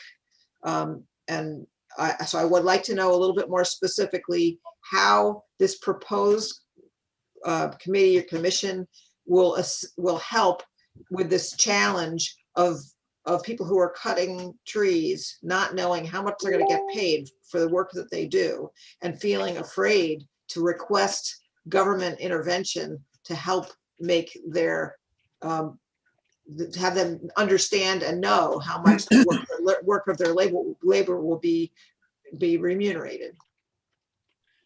Honestly, Representative Osher, I'm not sure that that's really going to happen. But what I do think is that there's an opportunity for real people that are doing the job on the ground, people that log and truck, that don't work or aren't part of any organizations that have close ties to the Maine Forest Products Council or Maine Forest Service, actual everyday people can maybe sit down and talk about these issues and talk about how these things are happening and maybe some of the current laws that aren't. I mean, that's probably the greatest lesson that I've learned through my time here is that all these laws are awesome, but if no one enforces them, then they don't mean anything. So people could actually at least try and get enforcement of current laws or talk about why maybe we ought to change other laws. But I'm not saying that it is going to make a difference or anything like that. I'm saying that it'll give them an opportunity, which I don't believe they're getting right now. I mean, look at the people that's going to speak against this today in the lineup. The reason why is because they already have an in requirement. Other questions? Seeing none, thank you for your testimony this morning, Senator. Really appreciate it. Thank you, Representative O'Neill. You too, Representative Underwood. Next is Eliza Townsend, followed by Heather Spalding, Melanie Sturm, and Jeff Reardon. Good morning. Senator Hill, Representative O'Neill, distinguished members of the Joint Standing Committee on Agriculture, Conservation, and Forestry. I am Eliza Townsend. I'm the main Conservation Policy Director for the Appalachian Mountain Club. Pleased to address you this morning in support of LD 1549 and not a little intimidated to be following Senators Hickman and Jackson. AMC is the nation's oldest conservation, recreation, and educational organization with the mission to foster the protection, enjoyment, and understanding of the outdoors. We have 6,500 members in Maine and own 75,000 acres of forest land in the 100-mile wilderness region of Piscataquis County, which we manage for multiple uses, including sustainable forestry, carbon sequestration, backcountry recreation, and environmental education. We're currently fundraising to acquire an additional 27,000-acre parcel, which we are currently managing. Contracting with local loggers, we harvest 6,000 cords of wood per year that are delivered to local mills. We also have entered into 3 separate contracts to achieve increased carbon sequestration on lands that we harvest, both for timber and on those left in their natural state. We clearly have a strong interest in the health of both Maine's forests and of the forest products industry. That is why we strongly support LD 1549. Before moving on, I want to acknowledge the evident stress that we could hear this morning from Director Cormier about levels of staffing, and that is something that is notable. I'm not sure that it is an argument, however, against what I regard as a relatively modest bill. This bill would add Maine to the list of states that convene diverse interests to advise on the state of the forest and on the policies that can ensure its sustainable management. This approach has worked well elsewhere and has had additional benefits, as described in the attached letter from my colleague, David Publicover. Dave has served on the New Hampshire Advisory Board for 20 years. It is an approach already being taken at 2 other natural resource agencies, the Department of Marine Resources, whose advisory council was established in 1973, and before that, the Department of Sea and Shore Fisheries had an advisory council going back to at least 1954, and the Department of Inland Fisheries and Wildlife, whose advisory council was established in 2003. With 17.5 million acres of forest, Maine is the most forested state in the nation, and the forest plays a role in every aspect of our lives, from cleaning the air we breathe and the water we drink, to supporting an estimated 30,000 jobs, to supporting our tourism and recreation economy, to combating climate change by sequestering carbon. As important, the forest is an ecosystem which supports numerous species of plants and both terrestrial and aquatic animals. Increasingly, we recognize that we must act to protect ecosystems if we are to protect the future of the planet. For example, the bird population in North America has plummeted by nearly 30% since 1970, and more than 75 studies have documented sharp declines in insect populations worldwide. Maine's vast forest has a significant role to play in preventing the collapse of nature. biodiversity, and the habitat connectivity afforded to species by an unfragmented forest can help ensure the continued healthy populations of both plants and animals. A large, healthy, connected forest that supports biodiversity is one of the ways that we can achieve Maine's target of carbon neutrality by the year 2045. Given the forest's importance, engaging a wide range of perspectives in evaluating its condition, sharing information, and planning for its future makes sense. It also has the potential to reduce the intense policy struggles over the forest's current condition and its future that so often spill over into the legislative arena. And I'll point out that the debate over herbicides is just the latest example in a long history of such disputes. Convening an advisory board made up of landowners and biologists, land managers and ecologists, loggers and an indigenous representative would ensure a very different discussion, one more comprehensive in its scope.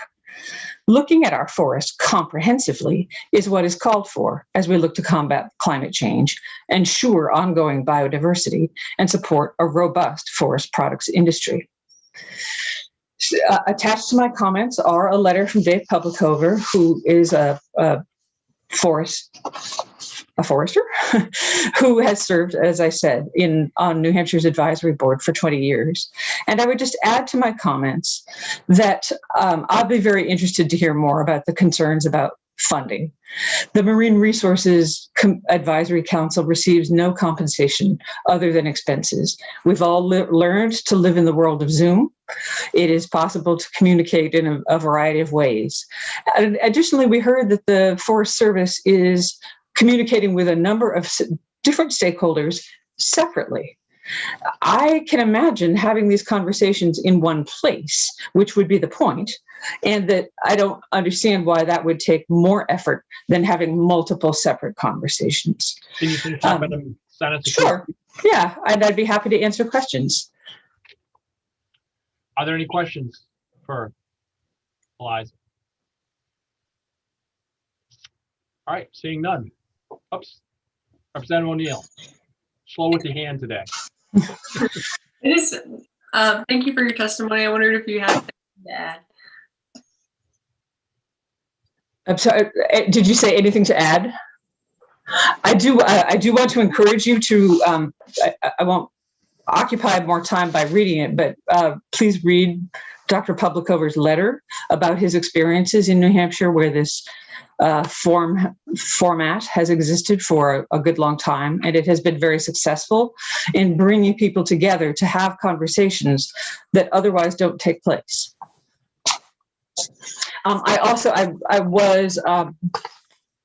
I'll be also very interested to hear more about the process that took place around the Forest Advisory Plan, or the Forest Action Plan as it was developed. I participated in each of the opportunities to which I was invited, which consisted of one webinar and submitting comments. We were given, I think, 3 weeks to comment on the action plan. And when more recently I requested a copy of what had been submitted to the federal government, I was told that I could not have it. Are there other questions? Representative O'Neill. Thank you, Mr. Chair. Could you talk a little more about what that process was like on your end? How you were invited, what the conversations were like? So there was an email that went out to, I don't know how large a group, during which, so we attended a webinar on these are the steps.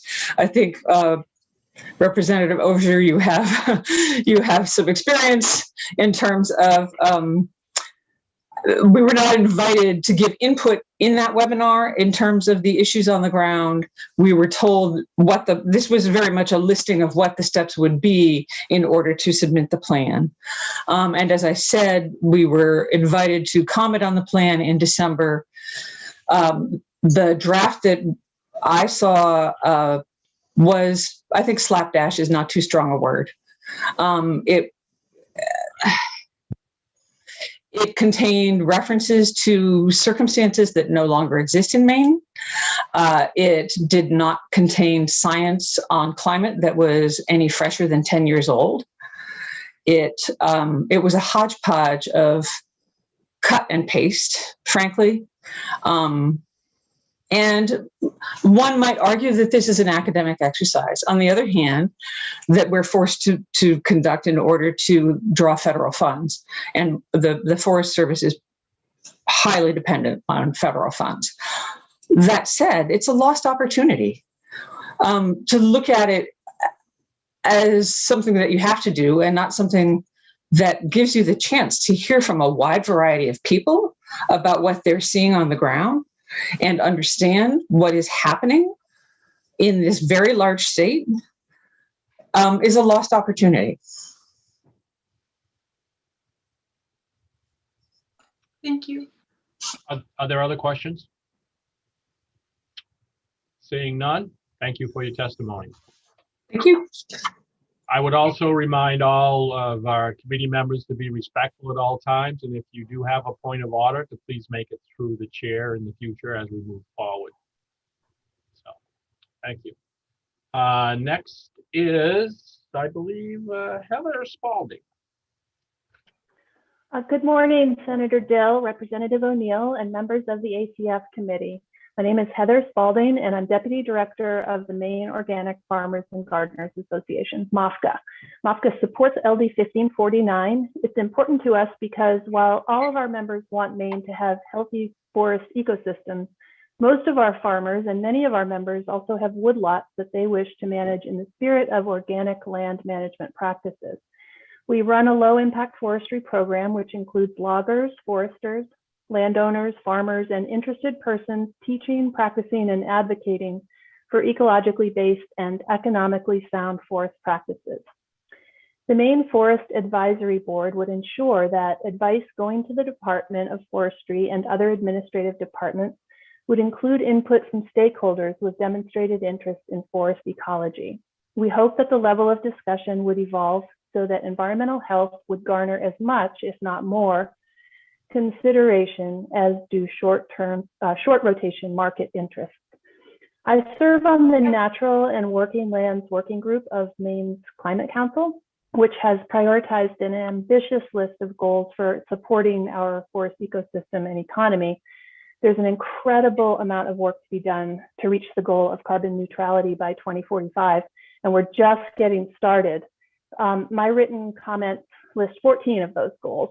The Maine Forest Advisory Board would be of critical importance to helping us achieve the goals. And the advisory board would be distinct from and complementary to the Natural and Working Lands Working Group of the Maine Climate Council, because the board would be lasting and would specifically advise the Maine Forest Service at the full suite of the agency's work, not just climate-related matters. I wanted to mention that this week, the National Organic Standards Board is holding its spring meeting online. And this is a great example of how an advisory board can work to ensure that administrative departments are held accountable to existing law. In this case, the NOSB works to provide recommendations to the USDA's National Organic Program to the staff to ensure that practices comply with the Organic Food Production Act. Board members represent a huge, very broad array of interests from across the country, and they regularly host public meetings with input from thousands of stakeholders. This democratic process promotes a thriving organic farming sector while ensuring that human health and environment do not take back seats to market interests. At least 15 other states have established forest advisory boards, and we hope you'll support this bill so Maine can broaden its awareness of the critical role that forests play in the health of our environment, and so we can work collaboratively to develop a thriving and sustainable forest economy. Thank you very much. Are there questions? Seeing none, thank you for your testimony. Thank you. Next is Melanie Stern. Good morning. Thank you. Senator Dill, Representative O'Neill, and members of the committee. I'm Melanie Sturm, the Forest and Wildlife Director at the Natural Resources Council of Maine, and I appreciate the opportunity to provide testimony in support of LD 1549. Thank you, Representative O'Neill, for introducing the legislation. As you well know, Maine has long relied on its forests for timber, jobs, recreation, and inspiration. And more recently, we have learned how important our forests are for storing and sequestering carbon and protecting biodiversity. Currently, state agencies in conjunction with this committee and stakeholders set rules, regulations, and laws to manage and monitor the state's vast forest lands. But Maine as a state is experiencing changes in demographics and the structure of our economy. And we know that issues regarding forest management have been divisive at times in the past. We believe LD 1549 could be a way for building understanding regarding forest management that could lead to better outcomes for Maine's natural resources, businesses, and people, while ensuring all sides have a seat at the table. Although Maine's forests have been managed for multiple uses for many years, potentially competing uses and divergent points of view have become more challenging and more complicated to address in recent years. The makeup of people, businesses, and landowners who interact with Maine's forests has shifted, and so have the biological and environmental elements. Invasive species, pests and disease, climate change, and wildfires are all major threats to Maine's woods that have always existed, but have intensified in recent years. These threats to habitat also impact Maine's fish and wildlife populations.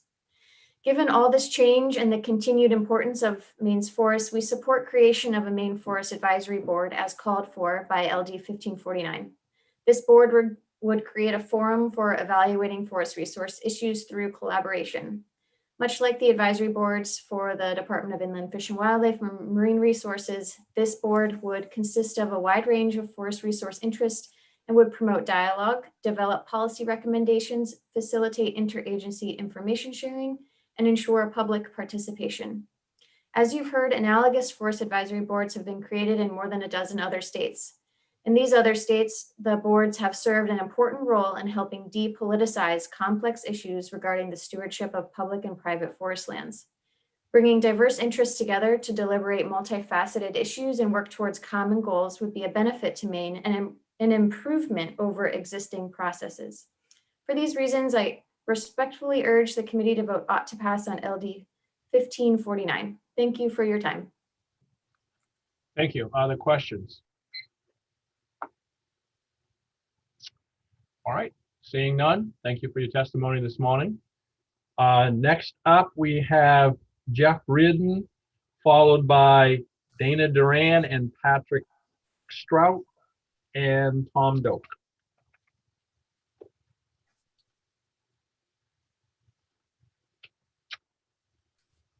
Can you hear me? I've got my video camera turned off. There we go. There you go. Sorry about that. My name's Jeff Reardon, and I'm testifying on behalf of Trout Unlimited, a conservation organization whose mission is to conserve, protect, and restore North America's trout and salmon in their watersheds. I'm testifying on behalf of 6 Maine chapters and over 2,000 members in support of LD 1549. I'm going towards the end here, so I'm not going to read all of my testimony, much of which has been covered by other people. I'm going to skip the whole first paragraph, except the pieces that are most critical to us at TU, which is that we work on brook trout and salmon, Arctic char, landlocked salmon, all of which are forest creatures. The reason that Maine has the nation's best strongholds for all of those species, plus lake whitefish, is because we've got intact forests in a way that no other state, at least no other state east of the Mississippi, has. And that's really critical. Unlike wildlife and fish, there is not an equivalent to the DMR or IFNW advisory councils for forests. I think Senator Hickman and others were pretty eloquent about the difference between what appears to be fairly informal consultation that the Maine Forest Service does on these matters and the formal process that has agendas and meeting minutes and is open to the public that other agencies have. And there's a variety of structures. If you look at how these things are set up, the Inland Fisheries Advisory Council is a little bit different from DMRs, and those are different from some of the other advisory groups. I'm not sure what's exactly the right model here, but what's proposed in this bill and what we would support for the Maine Forest Service is something that is purely advisory. If you look at how the purposes were drafted in the bill, this is entirely about engaging the public in a formal way in various policy making, rulemaking, et cetera, that the Forest Service carries out. not engaging them in a regulatory way, the way, say, the Board of Environmental Protection or the LUPC board does, or even the kind of formal role in the rulemaking process that the IF&W Advisory Council has. I think really this is about finding ways to engage the public. As a member of the public who's been doing this for a very long time, I will say I don't have much difficulty interacting in public, knowing what's going on with the Department of Marine Resources or the Department of Inland Fisheries and Wildlife. And partly that's because I work with those folks more often. But I got to say, participating in these processes at the Maine Forest Service is really kind of opaque to me. Just finding things on the website is difficult. I'll give you an example. I heard today that the Forest Action Plan has been submitted to the feds. It may or may not have some changes that responded to comments I submitted back in December, but I can't find that document on the department's website. So I have no idea. I'm not even sure I got a formal notice that my comments had been received, and I can't tell if those comments were addressed or not. Now, I confess I've not called anybody up to ask for it. By contrast, the exact parallel process at the Department of Inland Fisheries and Wildlife is going on right now to develop a 15-year fisheries management process.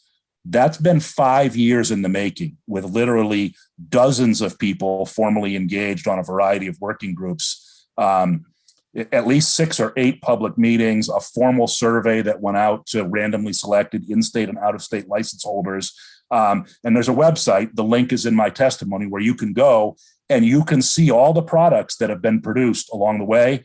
Sometime this summer, we'll see a draft that will have an additional round of public comment, but it's a very open and transparent process. I don't think the advisory council is the only reason for that difference, but I think it helps, and it would provide a forum where if that wasn't happening, the public could show up and raise that issue with the advisory council, who could elevate it to the commissioner.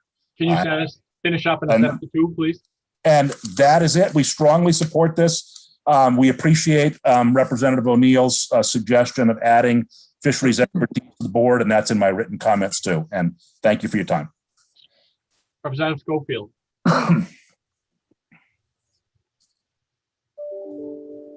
Thank you. I am sorry. Thank you, Senator Dill. Good morning, Mr. Reardon. I got to say first, before I turn this into a question, is that I believe your commentary this morning was the most compelling for me, at least. I like your position about it being non-regulatory, and I also think that your experiences with other agencies or entities that have similar organizations or similar oversight groups is interesting to hear. Do you have any further examples of that difference between what we're looking at here and those other regulatory groups that you or departments that you would deal with? No, I mean, not obviously the Board of Environmental Protection and the LUPC board are different. To me, the biggest difference is I know that there is a Marine Resources Advisory Council and an IF&W Advisory Council that meets roughly monthly. I can go on the department's website. I can see what's on their agenda. I can see what the minutes were from the last meeting. And I know that if there's something that's rankling me, and I'm the gadfly who can't get the commissioner's attention, I can show up at that meeting. And at the end of those meetings, at least at IF&W, every member of the public who shows up has an opportunity to raise whatever happens to be on their mind. And I have sometimes been the insider people were complaining about at those meetings because the department had talked to me about something and not to them. And I've sometimes been the outsider. And that's what these public commissions are for. I mean, that's the role. They provide a level of accountability and access. And I'm sure some of the things I've raised there have been crazy and way off base. And in those cases, they don't go anywhere, but sometimes they're substantive and important. And it's an opportunity for them to get injected where they wouldn't otherwise have been into the discussion. And again, that's the kind of role I would foresee for this. Again, it seems to work for other agencies. I don't see why we couldn't make it work for the Maine Forest Service. Thank you, Mr. Reardon. Being crazy way off base isn't always a bad thing. Thank you. Are there other questions? All right, seeing none, thank you for your testimony. Next is Dana Duran. Here, I think it's still morning yet. Good morning, Senator Dill, Representative O'Neill, members of the ACF committee. My name is Dana Duran, Executive Director of the Professional Logging Contractors of Maine. I'm here to testify in opposition to LD 1549 and give you some other thoughts or ideas. It's actually probably appropriate that I'm talking after Mr. Reardon. But first and foremost, our membership harvests and trucks 80% of the wood that's harvested in the state of Maine is done by one of our members. Our members employ about 3,000 people. The industry employs 3,900 people directly and is responsible for the creation of an additional 5,400 jobs. So thanks for giving me the opportunity to testify in opposition. So I just want to state publicly, we didn't have a role in the development of the legislation. We weren't aware of it until really the bill was released last week. So we weren't really aware of what it is trying to solve. Certainly we've heard today, what it is attempting to solve, but from that perspective, we're still in opposition. I think I've given you my written testimony, so I'm going to summarize it, but we think it's a bit conflicted. We think it's very political. From that perspective, it also seems limited that it only has a report back to the 130th legislature and is very specific in terms of the Forest Action Plan, but its duties go far beyond that. So let me just give you a rundown on things that have been happening in our industry that we've been involved with that we think are a good model. And I also have provided a potential amendment or idea for you to consider that is much different than what this structure has proposed. So since 2016, Senator Collins, Senator King put together something called For Maine. I know most of you are very familiar with that. We've been before that committee to update you on the work of For Maine. I've invited you all to participate in updates on For Maine. So we've made sure that the legislature is very involved. For Maine obviously was put together to try to recreate our industry after significant demise from 2014 to 17. Pleased to report, our goal was to grow the industry from $8.5 billion to $12.5 billion by 2025. And since 2021, we've had over $1 billion of investment that has been announced. So we are on solid footing to move the industry forward. That said, For Maine is going to conclude in 2022. Our funding goes away. But I think the structure, the idea, the participation needs to continue in some formal way. As I said, we're opposed to the structure that's been proposed here, but I will say we have provided an idea, something that would be in the executive branch called the Forest Resources Advisory Council, and I have provided an example of that. Currently, there is no centralized organization with state government that has to do with forest resources, and it should not be just directed at the Forest Service. Much of the economy is much broader than just the Forest Service. And we believe strongly that it should be in the executive branch, just like we have the Governor's Energy Office, Efficiency Maine Trust, the Maine Office of Tourism. And there are 18 boards and commissions that are under ACF control that I will also add, which are also gubernatorially selected. And so I think you need to use that as a guiding point. So again, I've provided an example of what this might look like. The state of Minnesota has a similar structure, Wisconsin, Michigan. It is under the direction of the executive branch, but it is an independent organization. And it also has appointments that transcend gubernatorial politics as well as legislative politics. So with that, I will conclude my testimony, and I'm happy to answer any questions. Representative Schofield. Thank you, Mr. Dill. Thank you, Senator Dill, and thank you for being here, Mr. Duran. Will you be available at our work session when we bring this bill back to sort of continue with that line of thought that you just described about those other states and that commission?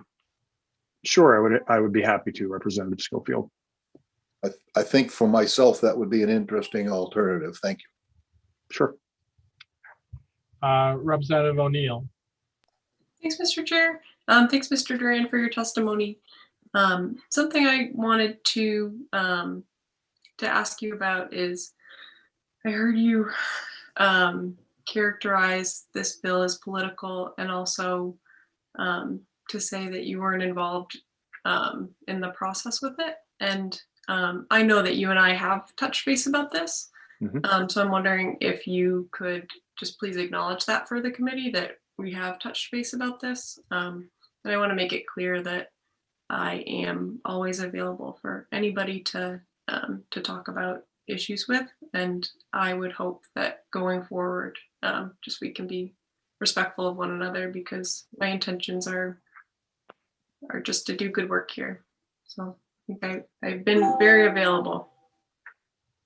Sure, I'm happy to acknowledge that, Representative O'Neill. You know, when the bill was released last week, I did reach out to you. We had not had any further or any prior conversation regarding it. I was trying to find out, you know, what it was intended to do. I didn't hear back, so I sent you a copy of this advisory council as a recommendation.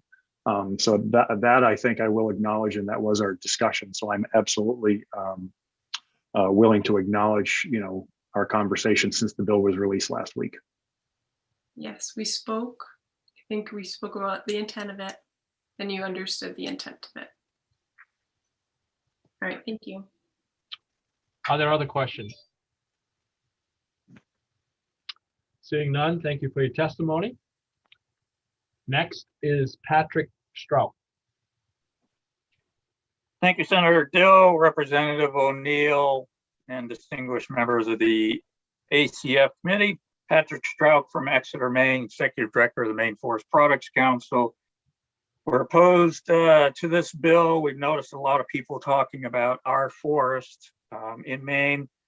The land is owned by private landowners. The resource of water and wildlife are public resources. So there's a natural kind of collaborative effort that has to take place in the state, but it is privately owned land that I represent with the Maine Forest Products Council and about 8.5 million acres of dues-paying members. We think there is not a lot wrong, despite some things that were mentioned today. We have demonstrated great stewardship, the wildlife management. Progressive wildlife management is about collaboration, and we work well with IF&W. There's a forest fisheries network that includes TNC, Audubon, the state, and the federal Wildlife Conservation Service. The spruce budworm report is something I think this committee was involved with. You should take a look at it and see how that collaboration resulted in requests that we came forward to the ACF committee with. So there's a lot of really important things that have been done. We're certainly open to collaboration. We have not really been that involved in the Forest Action Plan. I think I passed that on to my members, but we have not directly commented on that action plan. So it's not a big part of the issue that we're concerned with. And I think it's natural for the ENGOs to want to be part of this kind of work group. We always get leery if you look at it. If we represent almost half of land in Maine, we have one commercial forest landowner on this committee. So these processes are always truly concerning to us when we talk about stakeholders. So we think the bill is a duplicative bureaucratic effort. I do need to say that the president of the Senate crossed the line of truthfulness, crossed the line of excuse me, and Patrick, and we're protesting that because that is not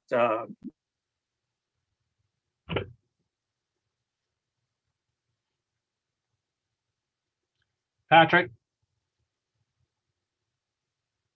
can you hear me? You're muted. I muted you. We don't need to be bad-mouthing other people here. Everybody needs to be respectful, and I've been trying to stress that right along. So we'll move on to the next person speaking. Thank you. Tom Doak. Thank you, Senator.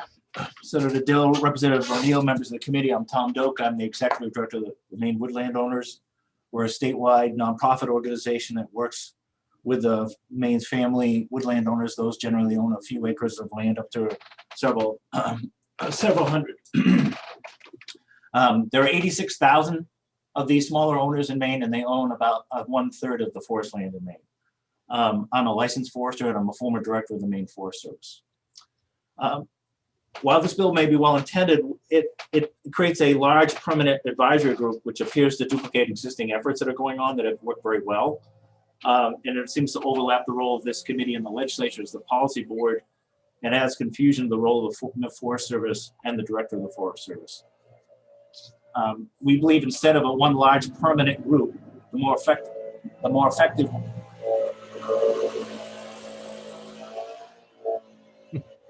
Can you hear me okay? I'm sorry. We can now, but you faded out there for a minute. I'm sorry. I don't control the groundskeeping here. I'll just keep going. Hopefully you can hear me. I'm sorry. We believe that instead of one large group, the more effective way to address these forestry-related issues and opportunities is through the small temporary groups that are focused on issues that involve people impacted by the issue and experts. And I've got a couple examples in my testimony. One is I'm currently serving, and you may have heard others. I had to step out, so you probably have heard others. I'm currently on the task force for creation of a forest carbon program designed to look at how smaller owners can play in the carbon markets. We've been meeting since February. We're going to adjourn. We will finish our work by September 1st. That's an important issue we care about, but it's a focused approach. The one that may be even more applicable is I was on the group that helped create the State Wildlife Action Plan. We met, this was through IFNW. A big group of us met for maybe a year, worked out the plan. It was a plan that had to be submitted to the federal government and approved by the federal government for their cost share, for their funding. Worked through that 1 year, and then that disbanded. I think that's a good example. It's pretty close, I believe, an example similar to what we're talking about here. We are concerned that a large group will inevitably take resources away from the Forest Service at a time when they're frankly inadequately funded. And the director and the commissioner have the authority to create groups anytime they want, and we think that's a better option. I would say two things. We have never had trouble interacting with the department or the director of the Forest Service. They've always been open. So I missed some of the testimony, but we've never seen that issue. And the other thing that I would note that there is no representative, even though there are 86,000 smaller owners and 1/3 of the forest land. There is no representative representing that interest proposed on this board. So I would urge you, if you were going to go forward, that those people should be represented as well. With that, I'd be happy to take questions. Thank you. Representative Schofield. Thank you, Senator Dill. Good morning. How are you doing this morning? I thank you for being here.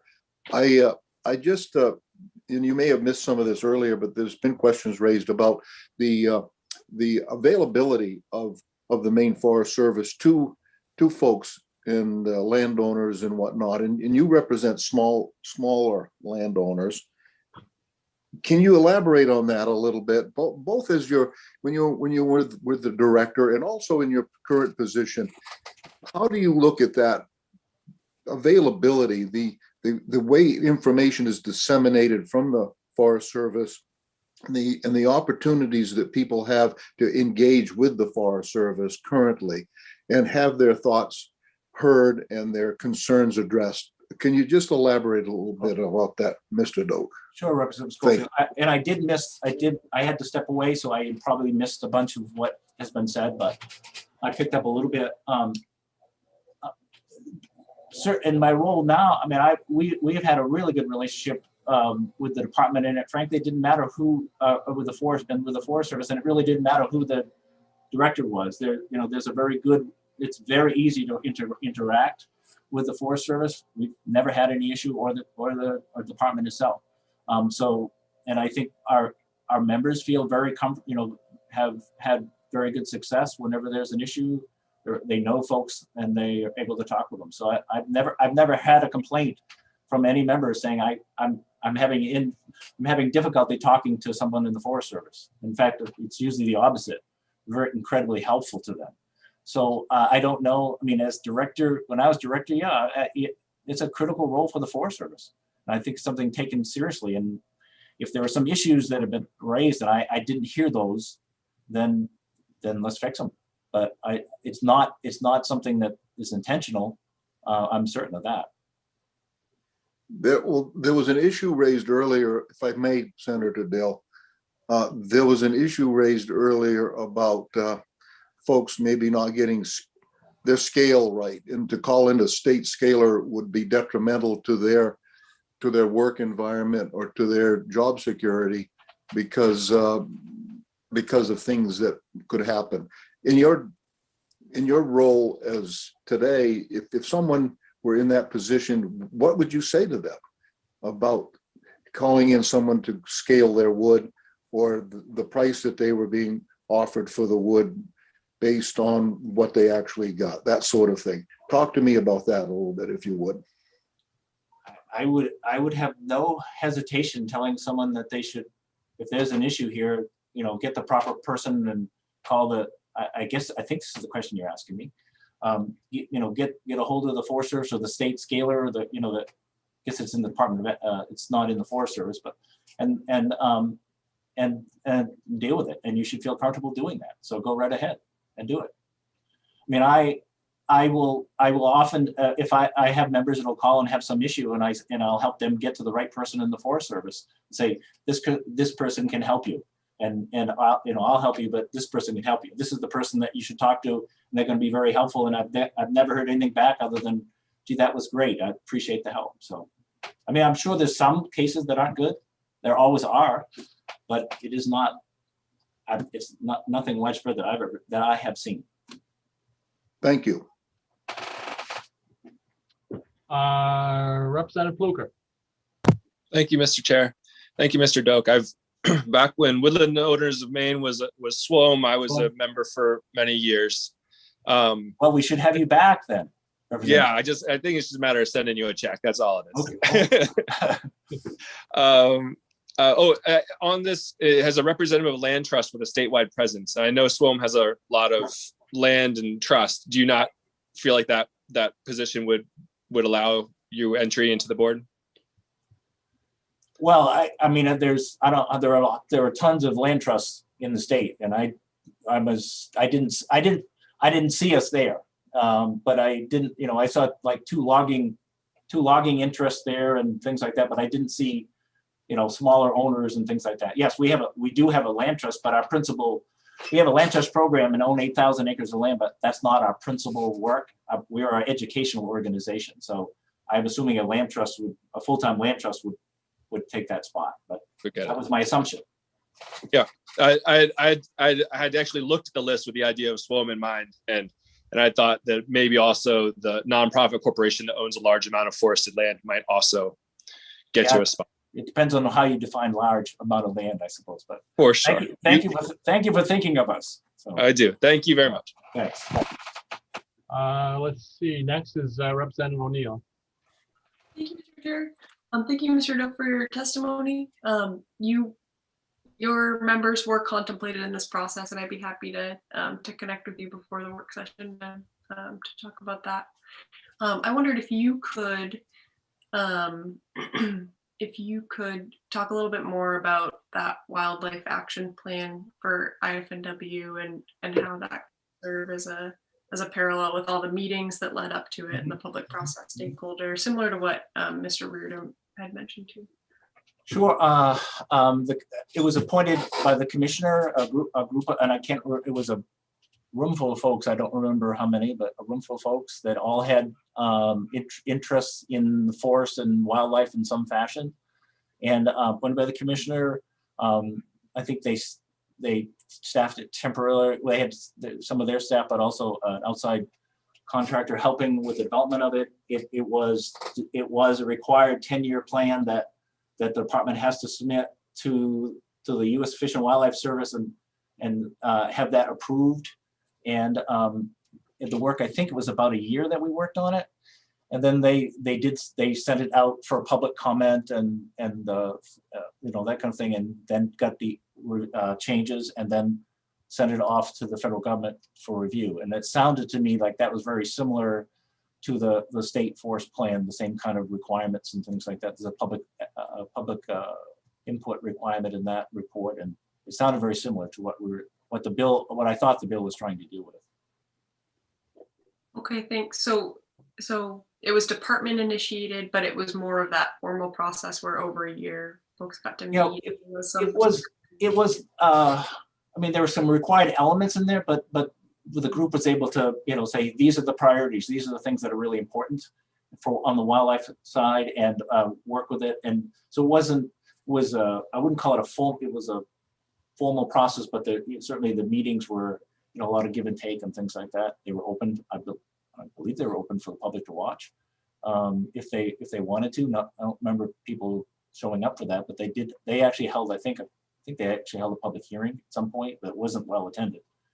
But they did send it out for review and got comments and made edits and sent it in. So. Would you be able to, or the department for the work session, to bring information on that, just process wise, like were there minutes, I think that would be helpful to. I'm sorry, I missed the first part of that. Oh, for the work session, between now and then, could you confirm that there were minutes, it was public, that kind of thing? Yes. Thanks. Senator Black. Thank you, Mr. Chair. Thank you, Mr. Doak, for being here. Having your position is a little bit unique here. Having served on both sides of the spectrum, having been director of forestry, a term at that, and now running a statewide organization of small woodland owners, where and all the problems that we have in the wood industry today with, lack of markets and lack of labor and environmental regulations and on, and then where would you see this board? Could you just give me how you would feel that this board could operate, or if it could be beneficial, or whether it's duplications? Could you just enlighten us a little bit? I think one of the challenges of the industry has been, we need to be quicker to respond and quicker to deal with the issues, the changes. And one of the things I like about the short groups that get together and focus, they can be extremely focused on an issue and get the right people in the room. And this isn't to exclude anybody, but get the right people in the room and get something done. And I think, getting that kind of approach seems to work well. Let's focus on the issue. My concern is we'll end up with a very, it's well intended, but a very large group that deals with a lot of things on the, in the really big picture, and we will lose that quickness to deal with some issues that come up, and they come up. We could get a group together and work on it quickly. I think there was, in the past, I think there was a program called, this is before my time, but I think it was a Force for the Future or something, and I think that had a group, and after a while it was, well, now what are we going to do, kind of thing. So I think it got disbanded. I think, if I remember right, but it was before my time. But I think that's a more effective approach, to be honest with you. It allows you to be quick and address specific issues and not let them get too big. But I'm sure I missed some of the conversation, so I'm not sure what you all heard. Follow up, Mr. Chair. Sure. Tom, can you envision any type of a makeup of a board that would be beneficial to the industry? Or would you prefer to bring that back to a work session? Would you let me think about that, Senator Black? Yeah, sure. Are there any other questions? Seeing none, thank you for your testimony. Thank you very much. And I think that's everybody we have on this today. Is that correct, Cheryl? All right, then I will close the public hearing on LD 1549. And we'll move on to our work sessions. The first one on our list is LD 264, which we had mentioned we're putting off until next week. So the next one we have is LD 1299, an act to permit emergency funding for world banks when a state of emergency is declared. And that is, whose bill? 1299 is, Representative Paulus. yep. And I don't know, is he here just out of curiosity? He is here. Okay. Did you want to let him in case we have any questions for him? I will do that. And I will turn it over to Karen.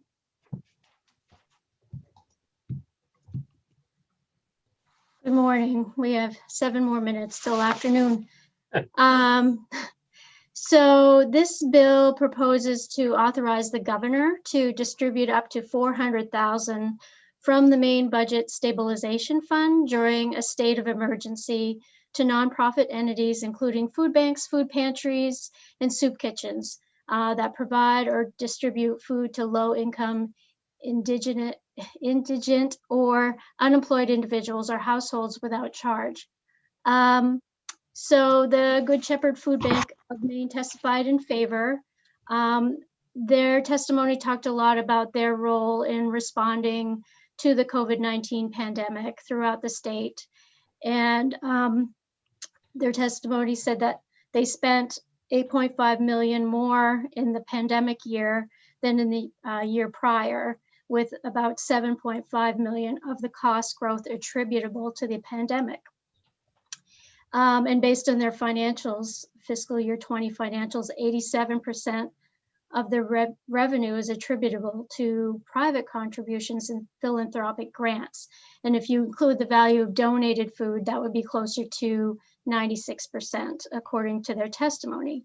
So they did say, fortunately, Mainers responded, and because of their generosity, they were able to cover this significant increase in expenses. But they pointed out that this is a very vulnerable and risky way to plan for an emergency response, which is why they hope the legislature supports this bill. There was no testimony in opposition. The Department of ACF testified neither for nor against. Their testimony talked about the Emergency Food Assistance Program, TFAP, which supplies shelf-stable food to authorized food banks, food pantries, and soup kitchens. It's funded by USDA. And the department's TFAP program supplies approximately 250 food pantries and other sites with shelf-stable food staples at no charge. They did say that their partners indicated most were receiving sufficient food and funding by early summer last year. And the department said that they expect that this sort of time frame would be, is expected to remain about the same if there was a future emergency. They did say that there were other pantries and other feeding sites that weathered 2 or more months of challenges before new supplies and funding became available. So this bill could address that gap in a future emergency. The department did have some suggestions, however, or things for the committee to think about. Will there be any parameters about how funds are spent? Will it be limited to food and personnel or extended to indirect costs? How the funds will be allocated? The department advocates for ensuring that pantries and other sites of all sizes and in all geographic locations be eligible to access the funds. The department also suggested that the state have the ability to advance rather than simply reimburse the funds. And finally, they suggested that there be a ready mechanism in place for monies from the stabilization fund to be repaid to the fund if circumstances allow. And there should also be stipulations to prevent double dipping. So I will leave it at that for now. The Maine Budget Stabilization Fund, it's actually not a very long provision in Title V.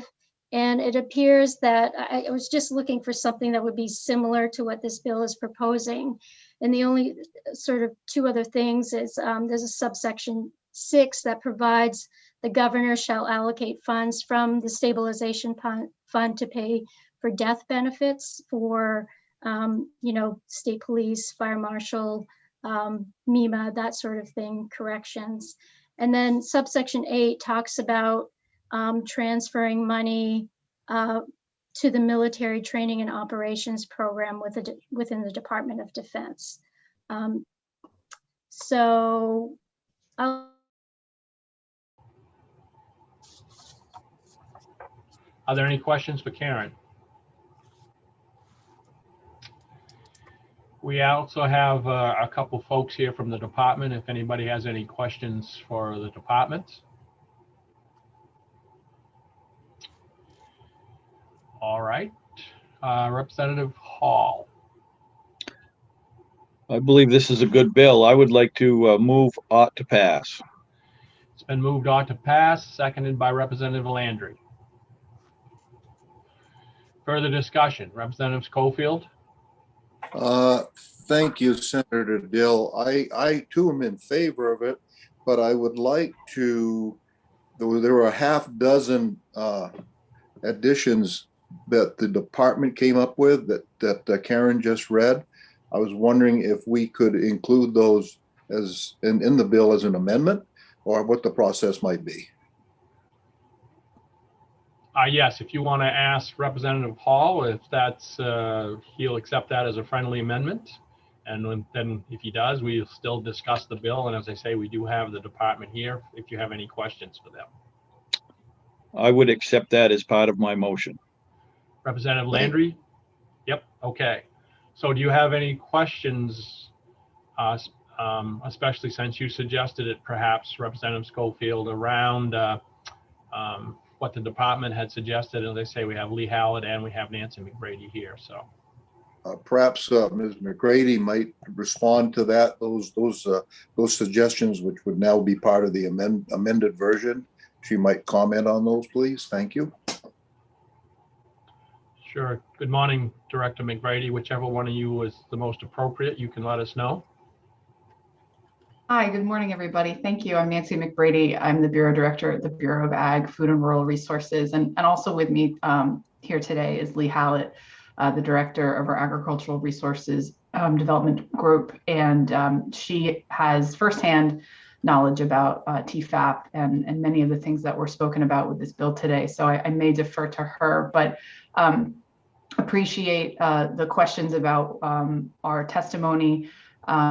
Given that the department works with the federal government to dispense the TFAP program, and we also went through a CARES Reimbursement Act process directly relating to pantries at the end of 2020, we just do have experience in disbursement of funds and wanted to be thoughtful about those types of questions that if not mentioned in statute, get raised later in the process. So whether there would be rulemaking that would be allowed or directly written into the statute, some of those generic types of parameters or requirements, we're certainly open to that. Again, just wanting to be thoughtful in the way in which funds are used wisely and directly and to their best use, best utilization. If I could continue, I would just say, for instance, in emergencies, being able to be proactive rather than reactive is really important. So the CARES Act funding that we dealt with was purely reimbursement. And while very important and helpful, we learned from that it would be better to ensure that this money, if passed, can be used to pay in advance, can be outlaid to qualifying pantries so that they can use it on the go and not have to spend up front and then submit later for reimbursement. So those are just things that I think would be beneficial to involve, whether in this bill or through rulemaking. Senator Dill? Yes. Thank you, Director. I would really like those. I think there was like half a dozen. Karen read them to us just a moment ago. Do you have anything additional that you would like to propose other than those, or other than the way those were presented to us a moment ago when she read them to us? I don't believe so. I think that those were what came top of mind in our testimony.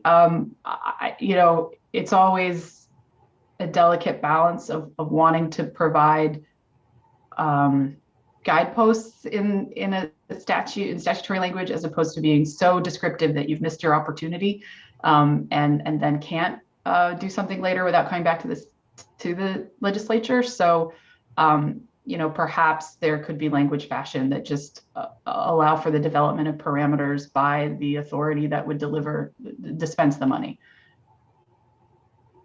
I thought things were covered pretty well in that amendment, if that amendment goes through. Thank you very much. Sure. Are there any other questions that anyone has? Further discussion? If not, Cheryl, would you please call the roll? Whoops, sorry. So is it as amended? Yes. Okay. And is it going to be the more generic language that Nancy just described, that you will defer to the department in rulemaking to establish the parameters, and you'll trust that whatever they do? Or do you want to get into more detail? Because I don't have any detail at this point, other than issues raised. Senator Dill. Representative Schofield. I think that you just read half a dozen things that the department wished were included in it, and those were the items that I was referring to as the amendment. And you know what I'm seeing there, Karen? I don't have them in front of me, but you parameters. So we haven't established what those parameters are. So that, which is fine if you're fine with just telling the department to go make those decisions through rulemaking. That's correct. Okay. And they're going to decide how the funds will be allocated. And they're going to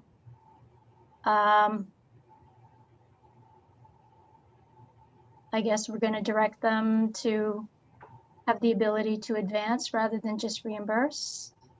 Right. And then a mechanism for repayment, or if and stipulations to prevent double dipping.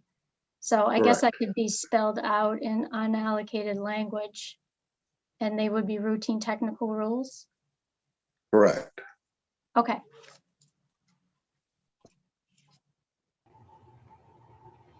Representative Pluker. I had a question for Director McBrady, if she's still there. I believe she is. Thank you. Director McBrady, I'm just looking at the language here. How do you feel about the use of some of those funds to go to farms that are, I guess if it was a farm that was giving food to a food pantry or a soup kitchen, that would be slightly different than what we're saying here, because this is the money would go to food banks. I guess that from there, that might be distributed to farms. There's a lot of different ways to respond to that, Representative. Yeah, thank you. Given that there are so many different avenues where people plug into emergency relief and food assistance. And I don't want to speak for the sponsor of this bill. Representative Paulus might have some thoughts for that too. I think we'd be open to that. I think I might want to request Director Hallett to advise too, because she's a little bit more familiar with some of the on the ground, what can happen, and with the underlying factor of importance being speed and ease of meeting the demand as expediently as possible in an emergency situation. Lee, did I confuse things, or do you know where I'm going? No, I think that was a great response. And I would say that we do have programs that help to get that local food into the emergency food system. And so that might be the most direct way. For example, last year during the pandemic, it was kind of the low ebb of our production cycle. But so getting that food into our system regularly is an important focus. I don't know if that answers your question, Representative Pluker. A follow-up, Mr. Chair. Sure. Do you feel, Director Hallett, or are you a Director Hallett? Lee? Yes. Okay. Thank you, Director Hallett. Do you see the language of this statute allowing you to use these funds for that purpose to pay farmers for getting the food to food pantries and soup kitchens, or would you see? Do you want this? Would you like the ability to write rules to let that happen here? I guess is my question. My interpretation of this, and again, I'd be interested in the sponsor's perspective, but my interpretation was this was for those nonprofit food distribution sites. And it's a relatively small amount of money. And so I don't see a lot of, I think it would be maximally used in another emergency at the feeding sites. That being said, many of the sites either have their own relationships locally with farmers or are part of a broader system that has those, like Mainers Feeding Mainers. And then we have adjacent programs that are working on that. So I don't necessarily see this as being the vehicle for direct funding to farmers as written. Okay, thank you for answering that. And then another follow-up, Mr. Chair. Yes. So, you're very familiar with the Farm Fresh Rewards or Maine Harvest Bucks program, which is overseen by nonprofit entities. Could you see this money being used to help those nonprofit entities get that money? Because in that way, we might be able to actually double our money, double this $400,000 by matching federal grants. Would you see that as being something that is covered by this language? If those programs were being implemented in the service of an emergency food response, certainly that's conceivable. Okay. Would you be okay if we included language like that in our amendment to make it explicit that using these funds to match federal dollars would be probably appropriate and encouraged? I think I would yield to Nancy's perspective on changing the language in that way. Okay, thank you. I appreciate wanting to be as expansive and creative as possible so that we can leverage all of the players in the field of food assistance and emergency response. I'm also aware that this is a limited amount of money, to Director Hallett's point. And I would, perhaps the fix, Representative Pluker, is in the amended language to add some language about and other qualifying entities with the department's discretion or something like that, which we could speak to in rulemaking. So that if there is an opportunity to fill a gap like that, if it's presented, someone's ready to rock and roll and we can make it happen, then we've got that there. But I don't want to also, go so far afield that we're stepping away from the sponsor's intent. And I like that language. I think we'll include it. But what about the language around trying to use this, giving some priority towards leveraging federal dollars to double the impact of this 400,000? Yeah, I think, and utilizing to the extent available, something like that for federal dollars that are available in emergency situations, et cetera. Great. Thank you. Sure. Karen. Representative Paulus, would you like to comment since this is your bill and you heard the discussion? And yes, thank you, Mr. Chair. I'm happy with the language for rulemaking and stuff, kind of keep it available for the department for qualified at. Okay, great. Thank you. I'll go back to Representative Pluker. You have suggested a couple or a sentence or something. Can you state that so we can ask Representative Hall if he's willing to take that on as a friendly amendment? Yes, thank you. I think inserting a line there. I guess we're going to do a lot of changes on this language with some of the amendments that we mentioned earlier. So I'm not exactly sure where it would be added in, but distribute up to $400,000 from stabilization fund to nonprofit entities, prioritizing use of the money that would allow for matching federal dollars to be used. And then as we talk about the rulemaking language, to say, and within rulemaking language, the department has the authority to look to other entities as may be prepared to address the food insecurity issues, other than those specifically enumerated in the above paragraph. That's a long sentence. You are correct on that, Representative Kluger. It seemed so simple when it was being said before. Yeah, It was you mean to write it was something like up? and 15 send minutes. it? I mean, it's like 15 words long, and now it's 15 pages. But Yeah, no. I will go back to Director McBrady, and I just want to make sure. Karen will be our wordsmith on this anyway, but I want to know if that captured what you and Director Hallett were speaking. I didn't. The way he ended up saying it, I didn't quite think it was what I was hearing from you, because he definitely put directly in there matching federal funds, etc. And I thought we had talked about a little simpler language than being that specific. And I would just defer to one or both of you to see where you may be on that particular part. Yeah, I do. I understand the intent. And I do think that some wordsmithing is in order. I don't know what Representative Pluker just suggested there matched what I was suggesting. I think that there may be alternative language that we can craft that would include the current bill as proposed. And then we would add at the end of that of the sentence as it currently exists, something along the lines of and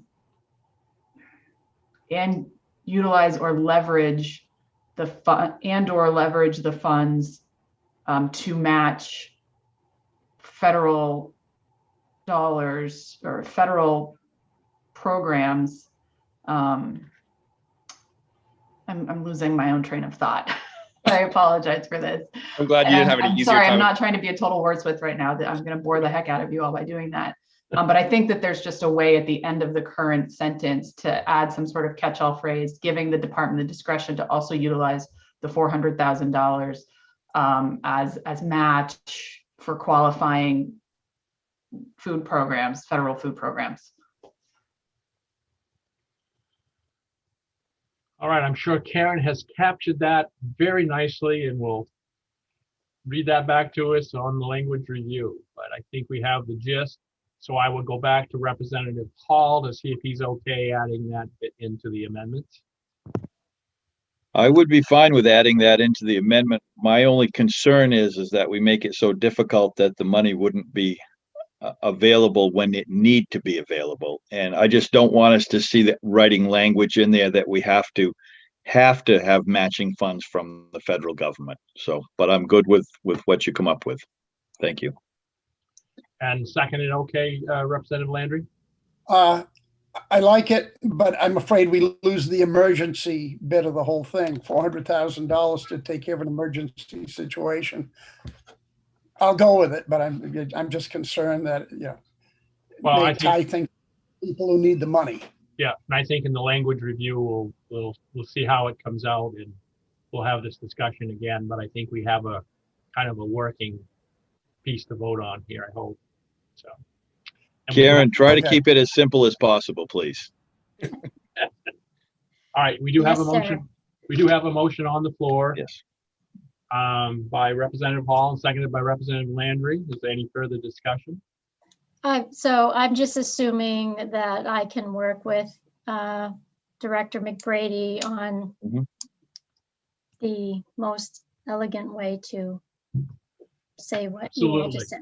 Okay. Yes, yes. All right. Cheryl, please call the roll.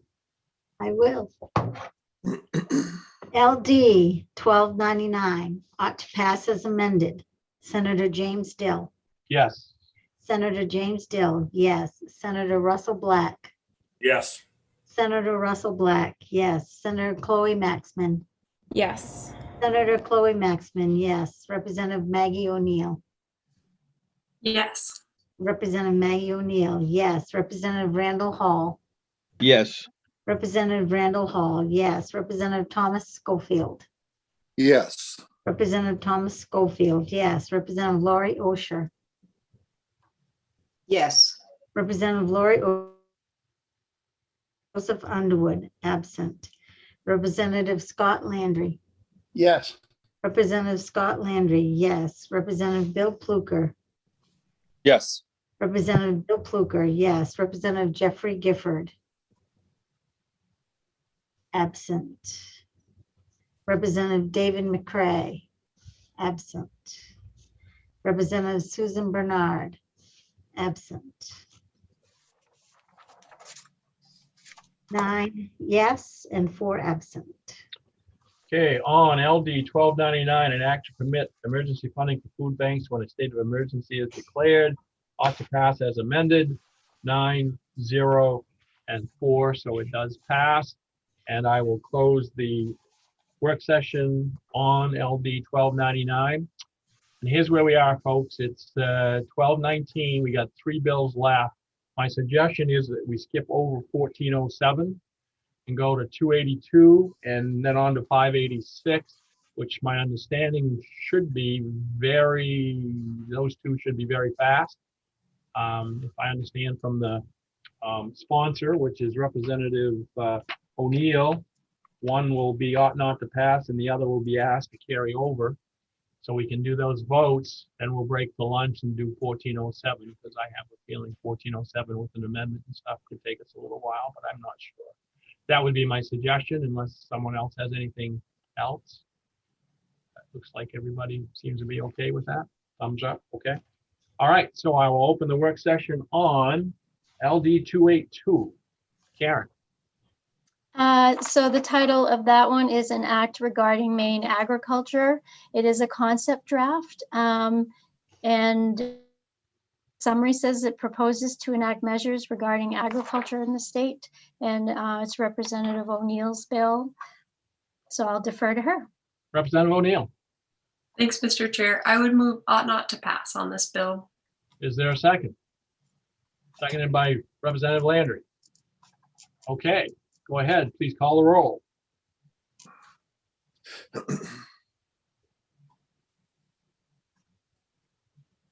LD 282 ought not to pass.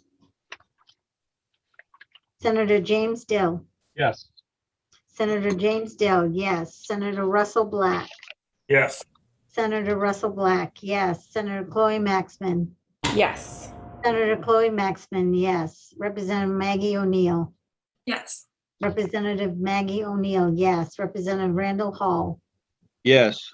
Representative Randall Hall, yes. Representative Thomas Schofield. Yes. Representative Thomas Schofield, yes. Representative Lori Osher. Yes. Representative Lori Osher, yes. Representative Joseph Underwood, absent. Representative Scott. Yes. He's frozen. I'll come back to him. You were Yes. frozen. Actually, you were frozen too, Cheryl. So I was? yes. I know. It's very Ruh-roh. glitchy this morning. Yeah, it is glitchy. My mouth wasn't wide open. We won't tell you. Okay, thanks. Representative Scott Landry. Yes. Representative Scott Landry, yes. Representative Bill Pluker. Yes. Representative Bill Pluker, yes. Representative Jeffrey Gifford, absent. Representative David McCray, absent. Representative Susan Bernard, absent. 9 yes, 4 absent. So on LD 282, an act regarding Maine agriculture ought not to pass, 904. And we'll close the work session on LD 282. Open up the work session on LD 586. Back to you, Karen. So this one is also Representative O'Neill's bill, an act to amend the laws governing agriculture, conservation, and forestry. So it's a little more broad. Again, it's like a concept draft, and the title basically summarizes the bill. All right, Representative O'Neill. Thank you, Mr. Chair. I would move that we carry this over to next session, please. It's been moved to carry over. Is there a second? Representative Landry? Okay. Any further discussion? Cheryl, please call the roll. LD 586, carryover. Senator James Dill. Yes. Senator James Dill, yes. Senator Russell Black. Yes. Senator Russell Black, yes. Senator Chloe Maxman. Yes. Senator Chloe Maxman, yes. Representative Maggie O'Neill. Yes. Representative Maggie O'Neill, yes. Representative Randall Hall. Yes. Representative Randall Hall, yes. Representative Thomas Schofield. Yes. Representative Thomas Schofield, yes. Representative Lori Osher. Yes. Representative Lori Osher, yes. Representative Joseph Underwood, absent. Representative Scott Landry. Yes. Representative Scott Landry, yes. Representative Bill Pluker. Yes. Representative Bill Pluker, yes. Representative Jeffrey Gifford, absent. Representative David McCray, absent. Representative Susan Bernard, absent. 9 yes, 4 absent. All right, on LD 586, an act to amend the laws governing agriculture, conservation, and forestry. The vote was 904 to carry over. We will carry that one over. And and I'll close the work session on that, 586. It's 12:24 by my computer clock. Karen, Did you also want to do LD 736? I think that one will also be quick.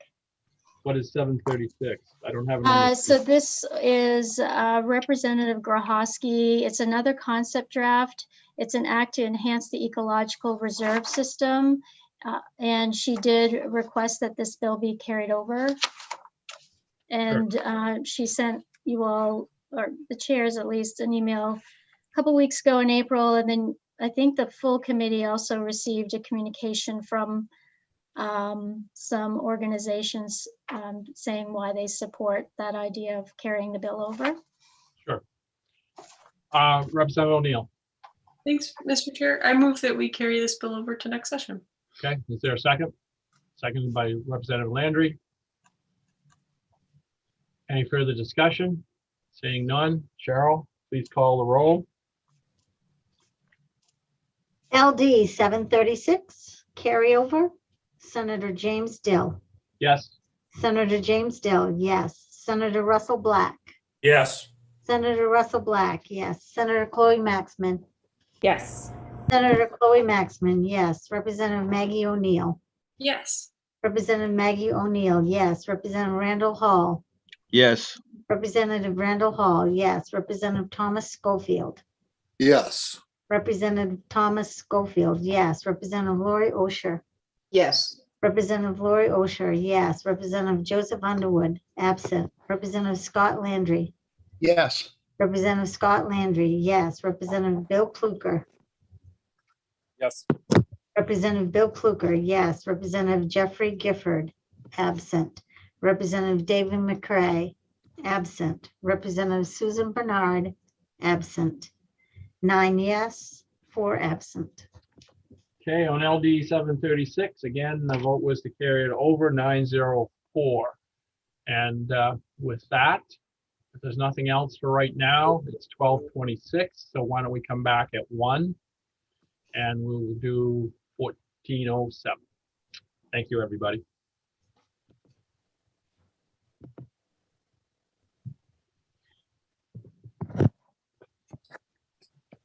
Did we say 1 o'clock? All right, thanks.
Hey, Dave, we're on break until 1 o'clock.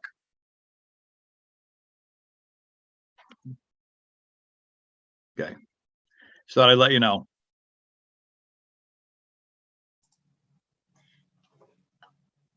Representative Hall,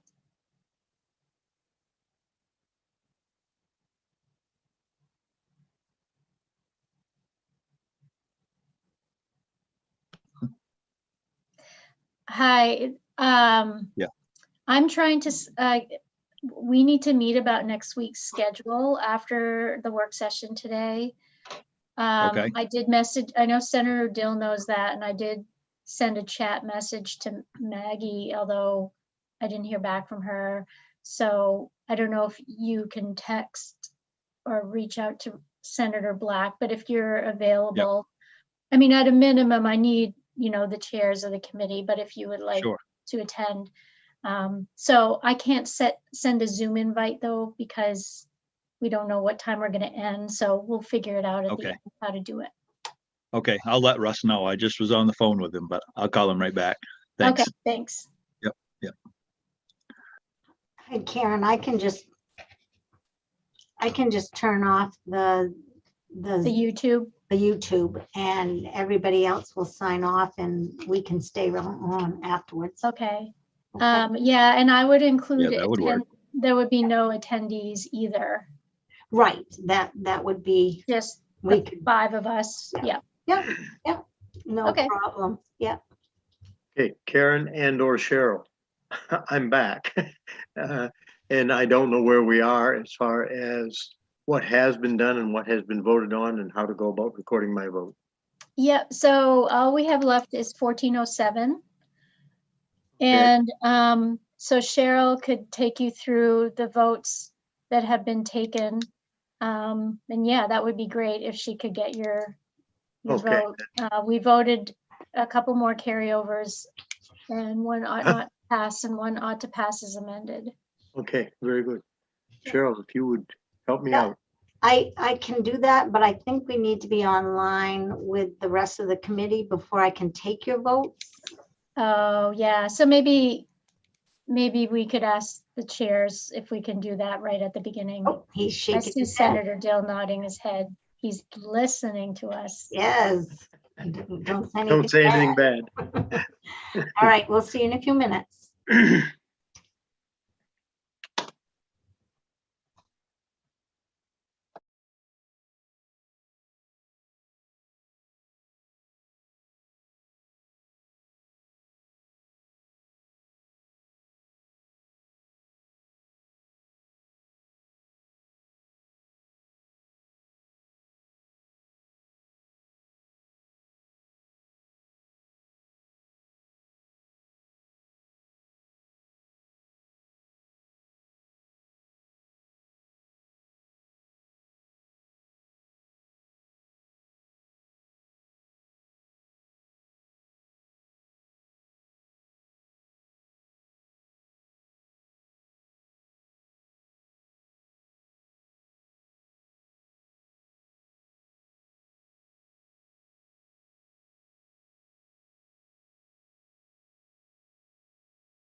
Everybody's back.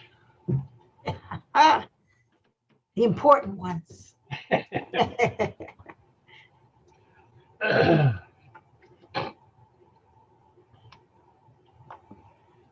I heard important, so I wanted to be darn sure I was included. And you are. Me too. Uh,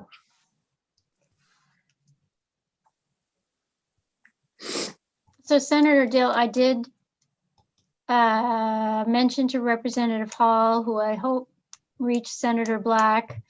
I messaged Representative O'Neill in the chat. I haven't heard back from her. Have you? I'll text her in a second here. So Okay. But we need to talk schedule. Representative Black, Senator Black was on there, so he heard everything we had to say about him, good and Okay. bad. Yeah. And he was all good with it. Okay. I was listening too, Sal. and he still came back. Yeah, exactly. Sneaky, sneaky.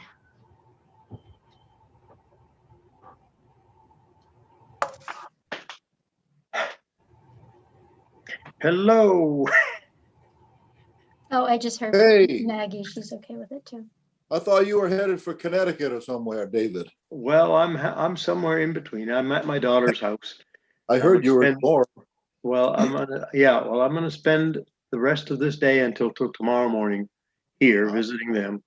And then my brother, as I mentioned, his wife passed a couple of weeks ago because of COVID. And I just want to spend a weekend with him.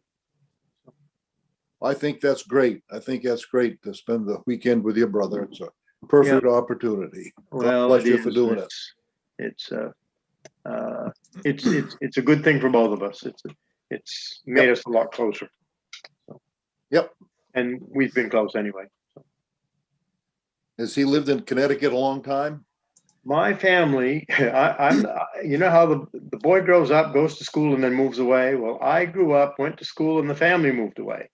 Okay, so I stayed in Fort Fairfield. I'm just the absolute backwards part of that. I stayed right in Fort Fairfield my whole life, and in 1967 they headed for greener pastures in Connecticut. Did they tell you where they were going? I learned that about 5 years later. I had to hire a detective. No. Just I was engaged at the time, and I was in my senior year in Presque Isle, and I really didn't want to just pull up stakes and take off for greener pastures. So I stayed and never made the break. Smart move. Yeah, I think so too. Yeah. Funny how life plays out. Yep.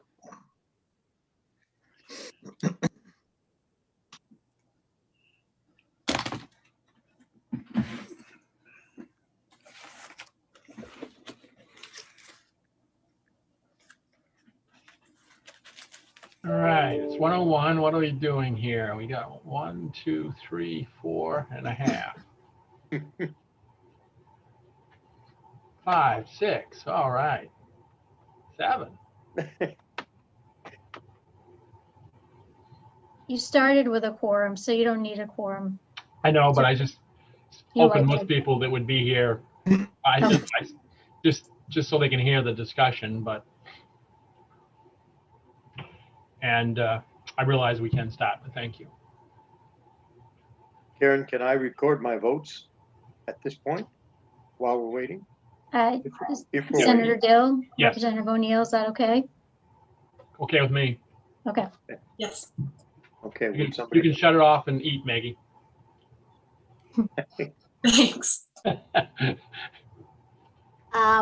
Representative McCray on Yes. LB 282, which is an act regarding Maine agriculture. Right. It came out, motioned ought not to pass, and Representative O'Neill asked for that to be killed in favor of a different bill. Okay. I would so vote. Okay.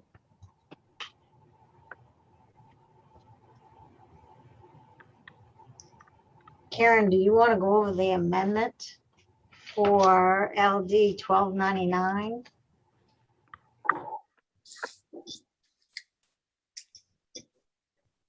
Or Why don't you do the two carryovers first so I can find Okay. my file. Okay, we didn't Yes. need to do the carryovers, but he can.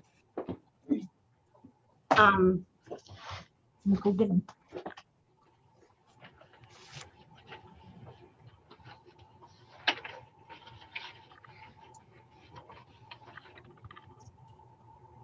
Okay, we carried over two bills. One was 586 and one was 736. So 586 was just kind of a general title related to the laws under the Department of Agriculture, Conservation, and Forestry. So it was a little more broad than the one that was just killed, 282, which just pertained to agriculture. So it's just kind of a placeholder. I believe it's Representative O'Neill's concept draft 586. So that has been carried over, and I would support Correct. that. I support that. And the other one was 736. So that's another concept draft. It's Representative Grohowski's bill relating to ecological reserves. And she had requested for a number of different reasons that be carried over. And the committee, I believe, also got an email or letter from some nonprofit organizations that support that idea because of other work that's going on to carry that over. I support that also. Thank you. Thank you. And now, And then 1299 is the act to permit emergency funding for food banks when a state of emergency is declared. And the department had raised some questions about parameters, how the funds would be allocated, the ability to advance rather than just reimburse the funds, et cetera. So I think, so it was moved to pass as amended. I think what the amendment will do was grant them rulemaking authority. There'll be some language in there about trying to encourage the department to leverage funds, federal matching funds, and probably directing them in their rulemaking to kind of establish those parameters on how the funds should be spent and who it should go to, et cetera. So language review will be important on this one, but I'll work with Director Nancy McBrady on that language. Okay, and what was the vote on that? How did that? It was unanimous of those present. So it was 9 in favor, 4 absent. Okay, well, I'll jump in with those present. Thank you. Thank you. Thank you. Okay, I appreciate that, guys. thank you. So, Karen, we will turn to you. I will open the work session on LD 1407, an act to provide that a forestry operation that conforms to accepted practices may not be declared a nuisance. Yeah, so LD 1407 would essentially establish a right to practice forestry act. And it says that a local unit of government that allows forestry operations to operate in that local unit of government may not regulate that forestry operation in a manner that limits or prohibits, I went to bed very late last night, any generally accepted forest management practices. And then it directs the department to establish by rule or define by rule what is meant by generally accepted forest management practices. So proponents of the bill, pointed out that the right to farm law has been in place for many years. It was in Title 17 at one point under the nuisances chapter. And then a number of years, almost 25 years later, in 2008, it was moved to Title VII and what is now the Maine Agriculture Protection Act. So they pointed out that it's worked well for the farming community, and they think this concept is worthy of being extended to woodland owners. Opponents to the bill, are not aware of any huge problem in the state with forestry operations being declared a public nuisance. They wonder why the law is needed. And in fact, they think this bill is modeled after the national organization, American Legislative Exchange Council, ALEC, which seeks to roll back environmental regulations in state legislatures across the country. So in terms of information requests, there were Representative O'Neill asked the Maine Forest Service to come back with some information. They did send it to me around 4 o'clock yesterday. I'm sorry I didn't forward it to you till like 10 p.m. last night. But I believe, yes, I do see Don Mancius in the attendees, so he can address those. But I did forward you his email, and he also had some attachments with other, right to practice forestry laws in other states, and then some examples of municipal forestry ordinances, although, he did say that particularly the municipal ordinances list is not complete. It's definitely a work in progress, but he can speak to that. So, and in Title 17, there is also this provision related to commercial fishing activities, and I believe it was the Maine Forest Products Council who suggested the committee may want to look at that. There's a provision where private nuisance actions are limited and against a person engaged in commercial fishing activity or operation. So that organization suggested that might be a way to amend this bill. And I think I will leave it at that for now, except there was also discussions about the Vermont right to forestry operations law, and that law actually kind of flips it around, where the presumption is that the activity is not a nuisance until there's a rebuttal process to prove that it is. So that was something else that was suggested for the committee to consider. But I do see Don Mancius, if you want to, in the attendees, if you want him to speak to the information requests. Sure, why don't you let him in, and that way if we have any questions as we're going through here, we can get his input. In the meantime, does anybody have any questions for Karen? Representative O'Neill. Thank you, Mr. Chair. Sorry, I couldn't find my button quickly enough. I don't often see hands, so it's just okay. Karen, are you able to go over the current processes that are in place? I remember during the public hearing we talked about, I'm losing my words, I'm just sleepy today. We talked about the current processes in place with municipalities for making rules and stuff like that. Yeah, I would defer to Don Mancius. He did actually attach.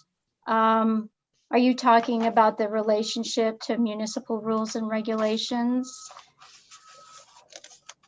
I can't remember much more than that there's already process and statute for what municipalities have to do when they enact ordinances. Maybe they have to get in touch with the department. Yeah, I think Don would probably be the best person to speak to that.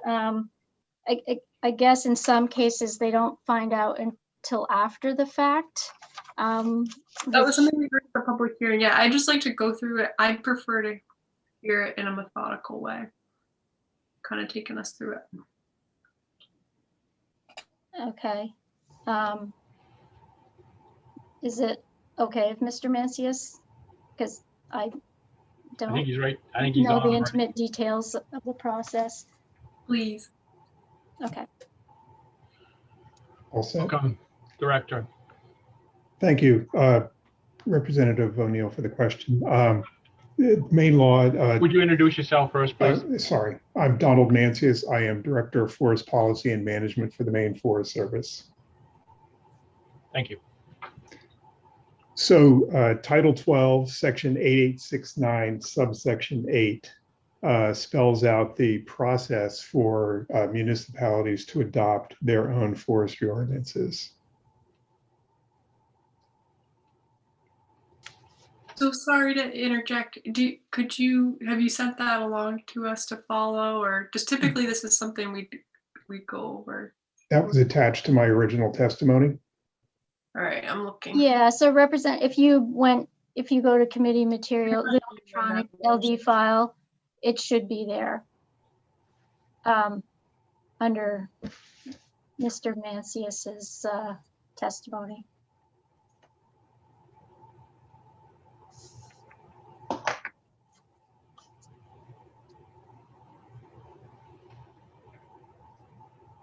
If not, I can send it to you all.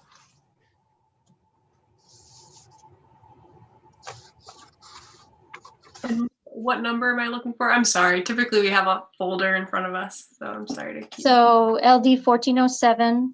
1407, right? Yep, and look for Maine Forest Service testimony. Don Mancius. All right, thank you.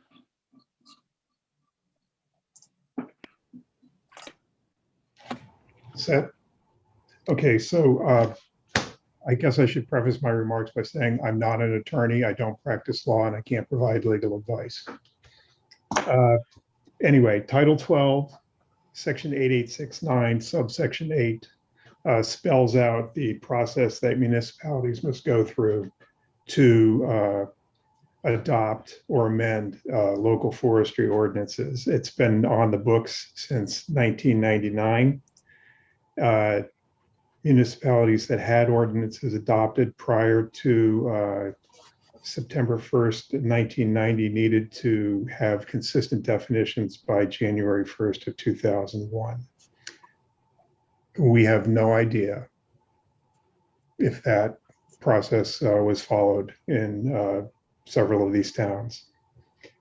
Anyway, the process is that a licensed forester who is not in the employ of this department must participate in the development or amendment of an ordinance. There needs to be a meeting sometime during the process between the municipality and the department. And that would be either myself or one of my staff would meet with the folks, usually the planning board. The municipality is required to hold a public hearing on the ordinance or the amendment. They're required to mail notice to landowners unless they are, there's certain exceptions regarding shoreline zoning. They need to give notify the department of the time, place, and date of the public hearing and provide us with a copy of the ordinance at least 30 days before the hearing. They need to provide us with an opportunity to present and discuss the proposed ordinance. And, it says our ordinances cannot be unreasonable, arbitrary, or capricious, and need to be use appropriate means to protect public health, safety, and welfare. Provides for submitting costs incurred for the mailing to the department, and subsection 9 requires us to have a centralized listing of municipal ordinances.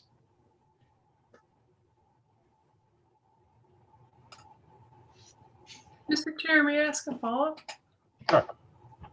All right, thanks so much for going through this. And it sounds like it's a comprehensive process that's been in place. And you had mentioned during the public hearing that that some of these you found out after the fact, and that there could be some better communication around how to use this process that's in place that looks like it's well spelled out and protective of forestry. So what do you think on your end you'd do to work with an organization like MMA or others to do outreach to municipalities to make sure that folks know about this process and that we can make use of the process that's already in place to protect folks? We can certainly work with MMA. I'm fairly certain that we did back in the day. This was 20 years ago. over 20 years ago. And we did work with them on making sure that folks are aware. I can't verify it, but I have no doubt that they put out some blurb in their newsletter to their members. We can certainly do that again. The concern I would have is that there's no recourse spelled out in the law for towns that fail to follow the process. And what do you think recourse would look like? I'd have to think about that. I'm not prepared to answer that today. Okay, maybe you could come back with a suggestion. Or I'll phrase it differently. Could you please come back with a suggestion about what recourse? I'm not sure about the interplay with state and municipal and how that works. I'd also like to hear when folks have had the chance to ask their questions from MMA, if a representative is here to talk about what we could do to have a better line of communication. Yeah, I'm not sure, Representative, that I see anybody from MMA out in the attendees, but we'll keep an eye out anyway, so. Okay, in that case, what I'll ask is that you, Director Francis, could connect with them and anyone else you'd see as a stakeholder with municipalities, talk about how we could do better coordination on this. I will say that in the few opportunities where we've had an opportunity to interact with municipalities, there's maybe 13, 14 that have happened over the years, that those processes have gone pretty well. And in a few cases, municipalities have been convinced that instead of creating new ordinances for forestry, they've repealed existing ordinances, because they found that we were able to convince them that the statewide laws and rules were adequately protective. Representative O'Neill, do I kind of hear in your tone that perhaps you'd like to see this maybe as a resolve, and we ask them to work with MMA and come back to us probably next year, like in February, with some guidance on this? I don't know. I'm just kind of gathering from what you've been saying, especially asking him to come back. And as you know, we're got a couple weeks left, actually a week left technically, but so I'm just wondering if that's what you might be looking towards here. That's something that would work for me. Yeah, I think, because I think what I'm seeing is that we have this process in place and that it could be strengthened and that lines of communication could be better. So I think that would work really well for me. I'm just putting that out there as a possibility as we discuss this today. Senator Black. Thank you, Mr. Chair. As you know, I put this bill in for the department. I think that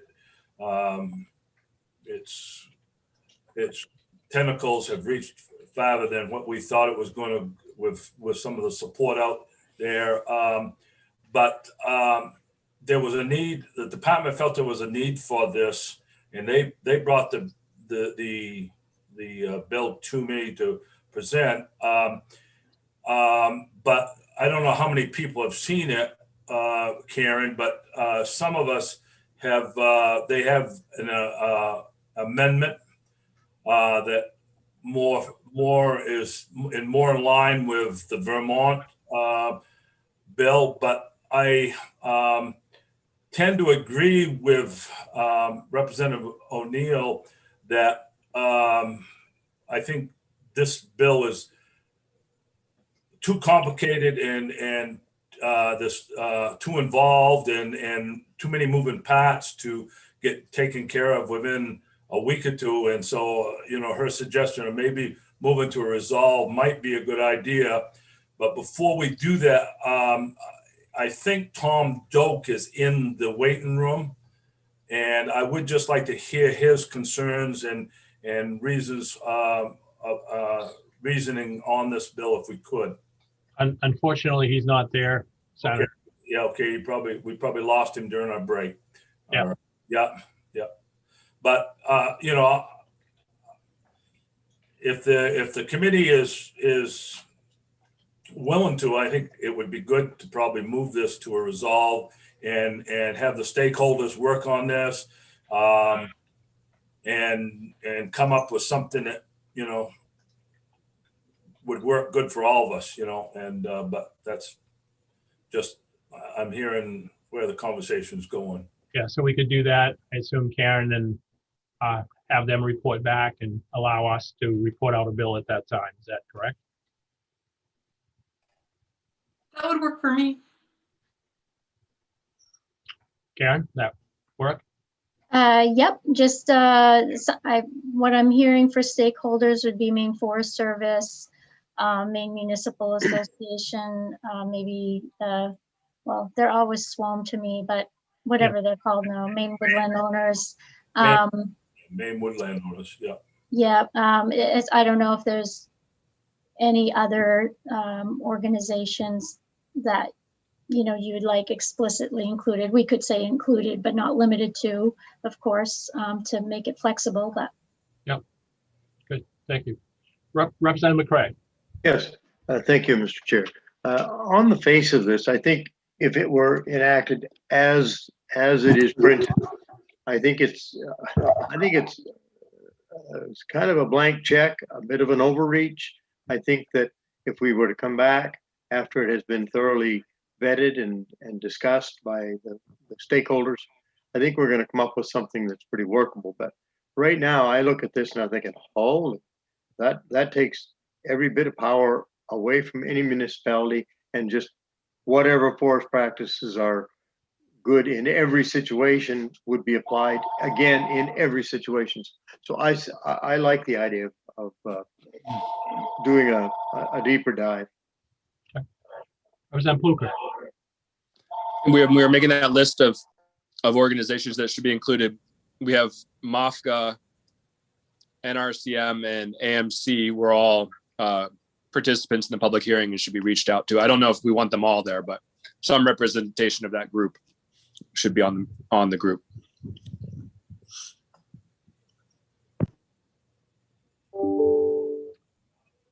Are there other? Yes, Cheryl. Mr. Doak is here if you want him. Is he? Oh, he is here now. Did you want to hear from him, Senator Black? Yeah, I think it would be good to, and he might have heard some of this conversation too. But if we could bring him in at this time, and I also would mention, as Representative Pluker, we also have Maine Forest Products Council and Dana Dorian with the Professional Loggers Association, which probably all, you know, I mean, we need to hear from all the stakeholders groups that are prevalent in this, and those are directly involved. So if we could bring in Tom Doak, that would be great. Yep, he's here. Would you reintroduce yourself, please? Sure. Tom Doak, I'm the executive director of the Maine Woodland Owners. And I was hearing, technology is a wonderful thing. I could hear you at least, so I've heard the conversation. Oh, good. Senator Black? Or do you have a specific question or? Well, yeah, I guess, you know, it's maybe a little broader now that we've started talking about a resolve, but I guess I just would like to hear your opinion on the need and the problems around this as one of the largest organizations of, you know, private landowners in the state of Maine. I guess, you know, the log and woodland owners. If you could just. So I think I would like to make it first clear that my organization has no interest in rolling back anything. That's not, our support of this idea is not that at all. It is, and as I think I mentioned in my testimony, when I was director, I had some personal experience in dealing with some of these, some communities. And often these are driven by something that don't make a lot of, things that really don't make a lot of sense. And so that's kind of the concern is, and then the other part of it is there's not real clarity sometimes of what constitutes a forestry ordinance. You know, and my sense is there are probably ordinances out there that are not legally adopted, but nobody knows if they are or not, and or some provisions that aren't, and the landowner's trying to figure out, you know, is this legal or is it not? And our concern is this growing, you know, we don't want to grow a whole lot of different ordinances, and the success, I think the thing that interested me was the success of the standardization of shoreline zoning, harvesting in a shoreline zone for forestry, the success that that has seen over the years of one standard that towns can adopt and it makes sense. And now if you're operating in most towns in Maine, you're operating with the same standard, and that makes a lot of sense. So I'm comfortable going forward and taking further looks at this if that's where the committee is. But there's some issues here I think that need to be looked at. And I think the right to farm law has been positive for the agriculture community. Other questions, Senator Black? You good? You still have your hand up is all, so. No, if, I'm fine with, the only other person, I don't know if Dana Dorian is in the waiting room, and we could ask him to just comment briefly too. We'll finish up with Tom Doak first, though. Yep. Representative O'Neill. Thanks, Mr. Chair. Thanks, Mr. Doak, for being here.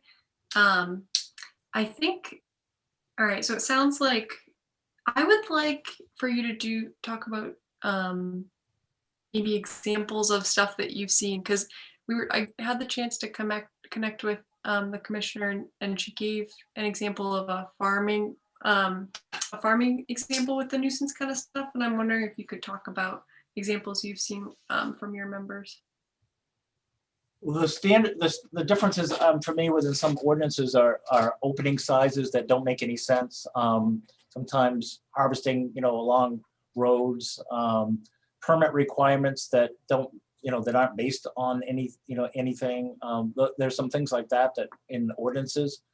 I do know that, I don't know if there ever been, I don't know how many suits have been brought. I do know there are often complaints about noise from equipment that's operating. I think most landowners are trying to be careful about operating, the challenge of forestry is sometimes it's really weather dependent, and you may have to work at 5 a.m. in order to get, because of the weather conditions are such that it can only operate certain times of the year, and people are trying to be careful of noise ordinances and things like that. So those are some of the issues that I have seen, and I'm sure there are others. I'm sure the Forest Service probably has some other examples, but I've seen some of those. Thank you. And my other question is about just over the next year. I think something that would be useful is to look at how stakeholders can work together on the question that was posed to Director Mancius. And then I think for coordinating with municipalities. And I think on your end, do you do any outreach with your members to educate them about this statutory process from 1999 so that they can be not trained, but educated, so that if they see a process like this one arise in their home communities, that they'll be able to identify it and make that connection so that we can help get the department involved? That's a good question. I don't remember writing about this to folks anytime recently. I do once in a while get a call from a member that says my town is thinking about a forestry ordinance, and I will say, oh, you should remind them if they don't know about the statutory requirements that are in place.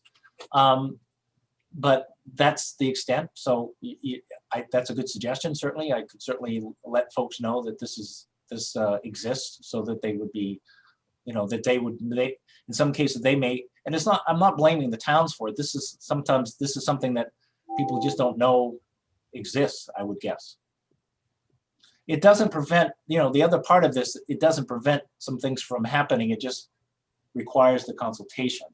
And, so and my experience has been many times you've been able to convince, the Forest Service has been able to show how some of these ordinances are not appropriate or don't do what people think they'll do. But I'm sure, haven't seen the recent ones that maybe the Forest Service has, but I bet there are some that probably don't make much sense. Thanks. Representative Cray. Yes, thank you, Mr. Chair. This really doesn't have anything to do with Mr. Doak, although I'm glad to see you, sir. Anyway, my My question is, as we're putting together this stakeholder group to come back, if that's the way we go, would the municipal association be part of that group? Because I think the towns need to be represented there, and it's a great way to get the word out. Yeah, I think that's where the actual original part came from. They were kind of like the two originals, and then it's broadened out beyond them. Okay, perfect. Thank you. Mr. Chair, I would suggest if you're thinking about people to add, you might want a forester or two that works in many towns, because they often have some of the best information about the requirements in individual towns. So I would suggest that as a list. Yeah, are you saying, Tom, that there's actual town foresters like employed by the town? No, I mean, some consulting foresters that work in several towns. Yes, because I think they would have, real life experiences of the challenges of dealing some of the towns. Okay, great, thanks. Representative Schofield. Thank you, Senator Dill. Thank you, Tom, for being here. And anecdotally, I know that where I live, forest products are important, and I guess it's forestry friendly up here and logging friendly where I'm at in most of my district. But I'll give an example. A couple of years ago, I had some timber harvested on my property, and I live in a rural area, but I do have neighbors, and most of my property surrounds others. And so we put out a notification prior to the harvest, my forester did, alerting them to the fact that it was going to be occurring, and approximately the start date and approximately the end date. Fellow bunchers and forwarders make a lot of noise. And when they start operating, sometimes it's 3 o'clock in the morning, especially in the wintertime. And they'll operate until mid-afternoon, some cases. And generally they don't operate, at least in my situation, weekends or on Christmas, which brings me to the point. I had a neighbor who was concerned that on Christmas she was having family and she didn't hope that there wouldn't be logging going on to disrupt their Christmas next to her property. And I assured her that that wasn't going to be the case. But my point is, we have seen a change in our dynamics or the makeup of our areas recently, partially because of the pandemic. People have come from more urban areas, and with the increase in, which I'm agreeable to, with broadband, we're apt to see more folks who might be migrating to the woods, so to speak. And some of the concerns that folks have, a lack of concern right now for logging, because they understand it, might not be shared with those who begin to filter into the woods, so to speak. And I just wondering about your thoughts on that, Mr. Doak, and see what you think about that. I think that's a concern we need to think about. Thank you. I can tell you that, I think I mentioned the committee, we own 8,000 acres of land in 76 towns. So we are operating in a lot of different towns, and we spend a fair amount of time, if we're going to have a harvest somewhere, trying to notify every single neighbor to try to, avoid some of those. But yeah, we spend a fair amount of time talking to people, and because their first thought is we're going to develop the property or something. So when they, that's their first thought is when is the house going to be built? So when you convince them of that, that helps often. But I think our concern is that we think there are probably ordinances out there that are not legally, and the landowners are being bound to something that doesn't make sense, and there's not been a consultation. Maybe that's true, maybe it's not. That's my sense. And then also that we're likely to see more of these, more and more of these, and that's a concern we have. At the same time, we know there's some successes, and I again go back to the shoreline zoning standard. There's some successes if you do it right, and so I think there's an opportunity here. I think the concept is valid. The details of it, I think, are to be worked out, but I think there's a concept really worth pursuing here. That's not trying to undermine environmental regulation or anything. Thank you. I think it's something we need to be cognizant of, because going forward, I think we're apt to see more concerns about logging rather than fewer. As newer generations come on, the folks who have been aware of it in the past and actually participated in it may not be there going forward. I think we need to protect the landowners and the ones who are currently in the business. So thank you. Representative Schofield, I would bet that the right to farm law went into place as the direct result of what you were talking about. That would be my guess. I wasn't involved in it, obviously, but I would guess there were probably a number of people that weren't comfortable or weren't used to being around farm or something. I'm not sure, but I'm sure that it was the same kind of thing that happened that prompted the right to farm. Something surely did, I would bet. I bet you're right. Thank you. Are there any other questions for Mr. Doak? Was there someone else that somebody wanted to hear from? Mr. Chair, is Dana Dorian in the waiting room? If he is, I would like to hear what his thoughts on it. Yes, he is. Yeah. Would you bring him in, please? Yes, I will.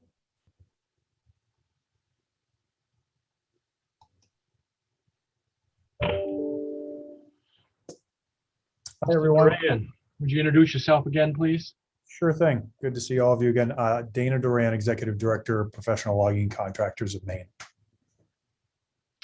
Your question, Senator Black? Yeah.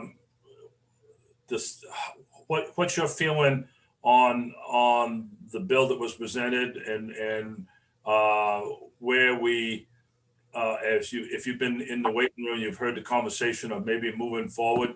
Do you think there's a need for this, and if the stakeholders group would be a way to do it, and anything else you'd like to mention on this issue? Yeah. Sure. Thanks for the question, Senator Black. So yes, I have been in the waiting room and I have listened to the conversation, and I think it's been a very positive discussion thus far. In terms of the original legislation, I think it probably was a long shot at best, and it probably, I agree, it probably goes too far. That said, I know Senator Black sent around an amendment, which I think is plausible. Now, does it have to happen this session? No. Is a work group an idea to try to move forward with discussions with stakeholders? Absolutely. It's fine with me. Could the end result be something similar to what is in the amendment that Senator Black has out there?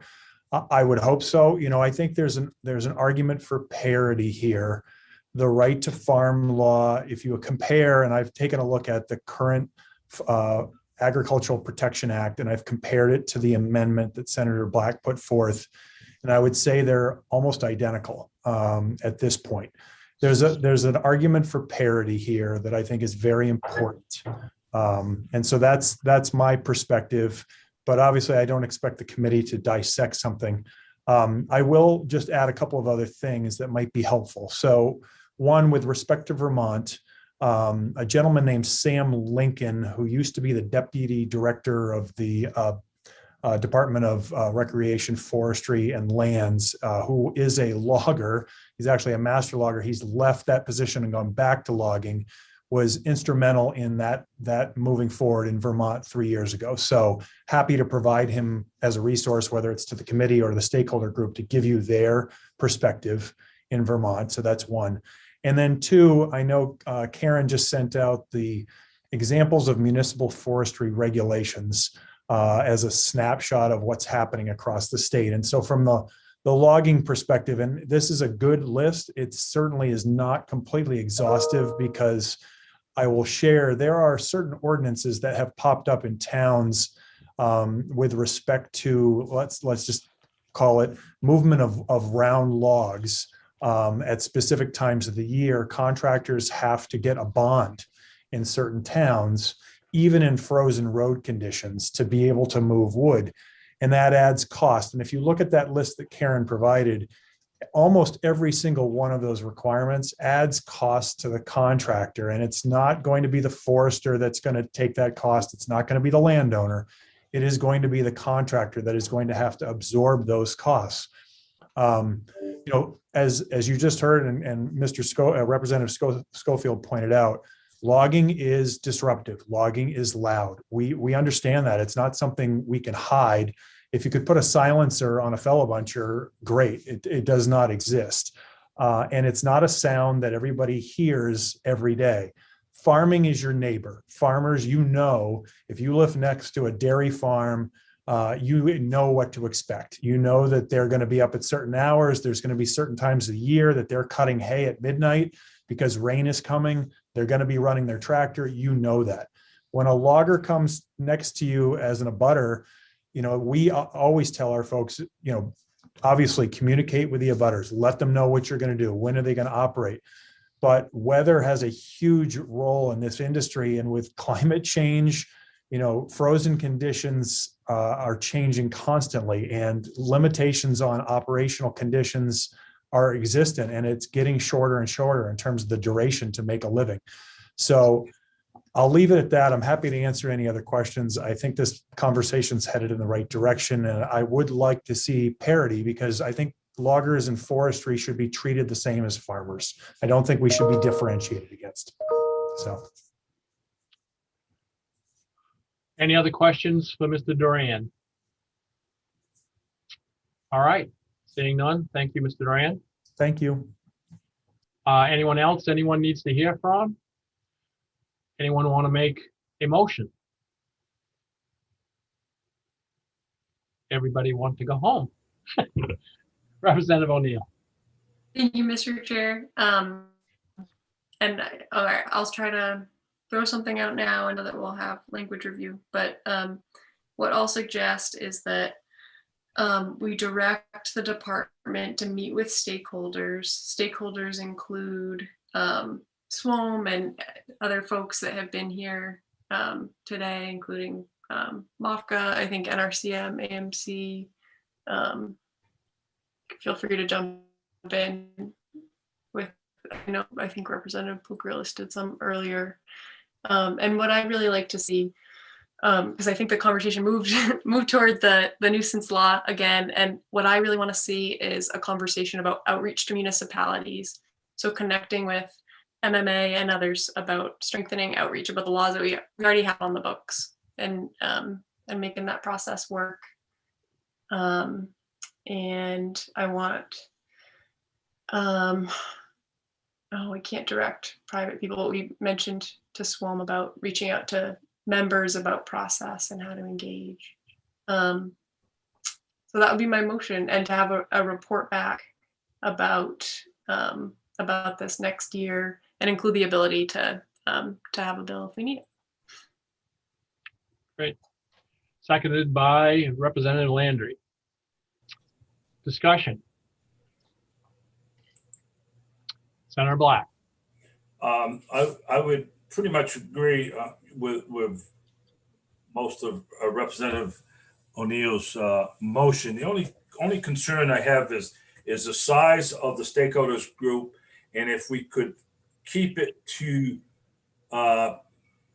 groups that are stakeholders that have, like Maine woodland owners, MOFGA, maybe Appalachian Trail, people that are actually in direct contact, instead of, organizations that are lobbying organizations, just, if I'd like to see it stay with people with vested interest, like Appalachian Trail, they have forest land, they're fully aware of, MOFGA membership has membership that own woodlots. If we could, professional loggers are directly affected by this bill.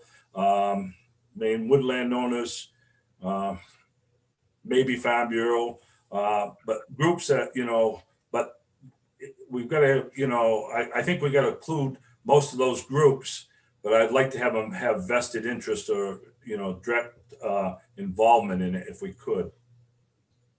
Those four groups work for me, and I think the department is here and listening if we need to write those four. Yes, I agree. And we need to make sure that we reach out to Maine Municipal or the towns, they need to be part of this group too. Absolutely. Yeah. So I would second that motion. Oh, it was already seconded. I just discussion, yeah. So further discussion. All right, seeing none. Cheryl, please call the roll. Yes, LD 1407 ought to pass as amended. Senator James Dill, Yes. Senator James Dill, yes. Senator Russell Black. Yes. Senator Russell Black, yes. Senator Chloe Maxman. Yes. Senator Chloe Maxman, yes. Representative Maggie O'Neill. Yes. Representative Maggie O'Neill, yes. Representative Randall Hall. Yes. Representative Randall Hall, yes. Representative Thomas Schofield. Yes. Representative Thomas Schofield, yes. Representative Lori Osher. Yes. Representative Lori Osher, yes. Representative Joseph Underwood, absent. Representative Scott Landry. Yes. Representative Scott Landry, yes. Representative Bill Pluker. Yes. Representative Bill Pluker, yes. Representative Jeffrey Gifford, absent. Representative David McCray. Yes. Representative David McCray, yes. Representative Susan Bernard, absent. 10 yes, 3 absent. On LD 1407, an act to provide that a forestry operation that conforms to accepted practices may not be declared a nuisance.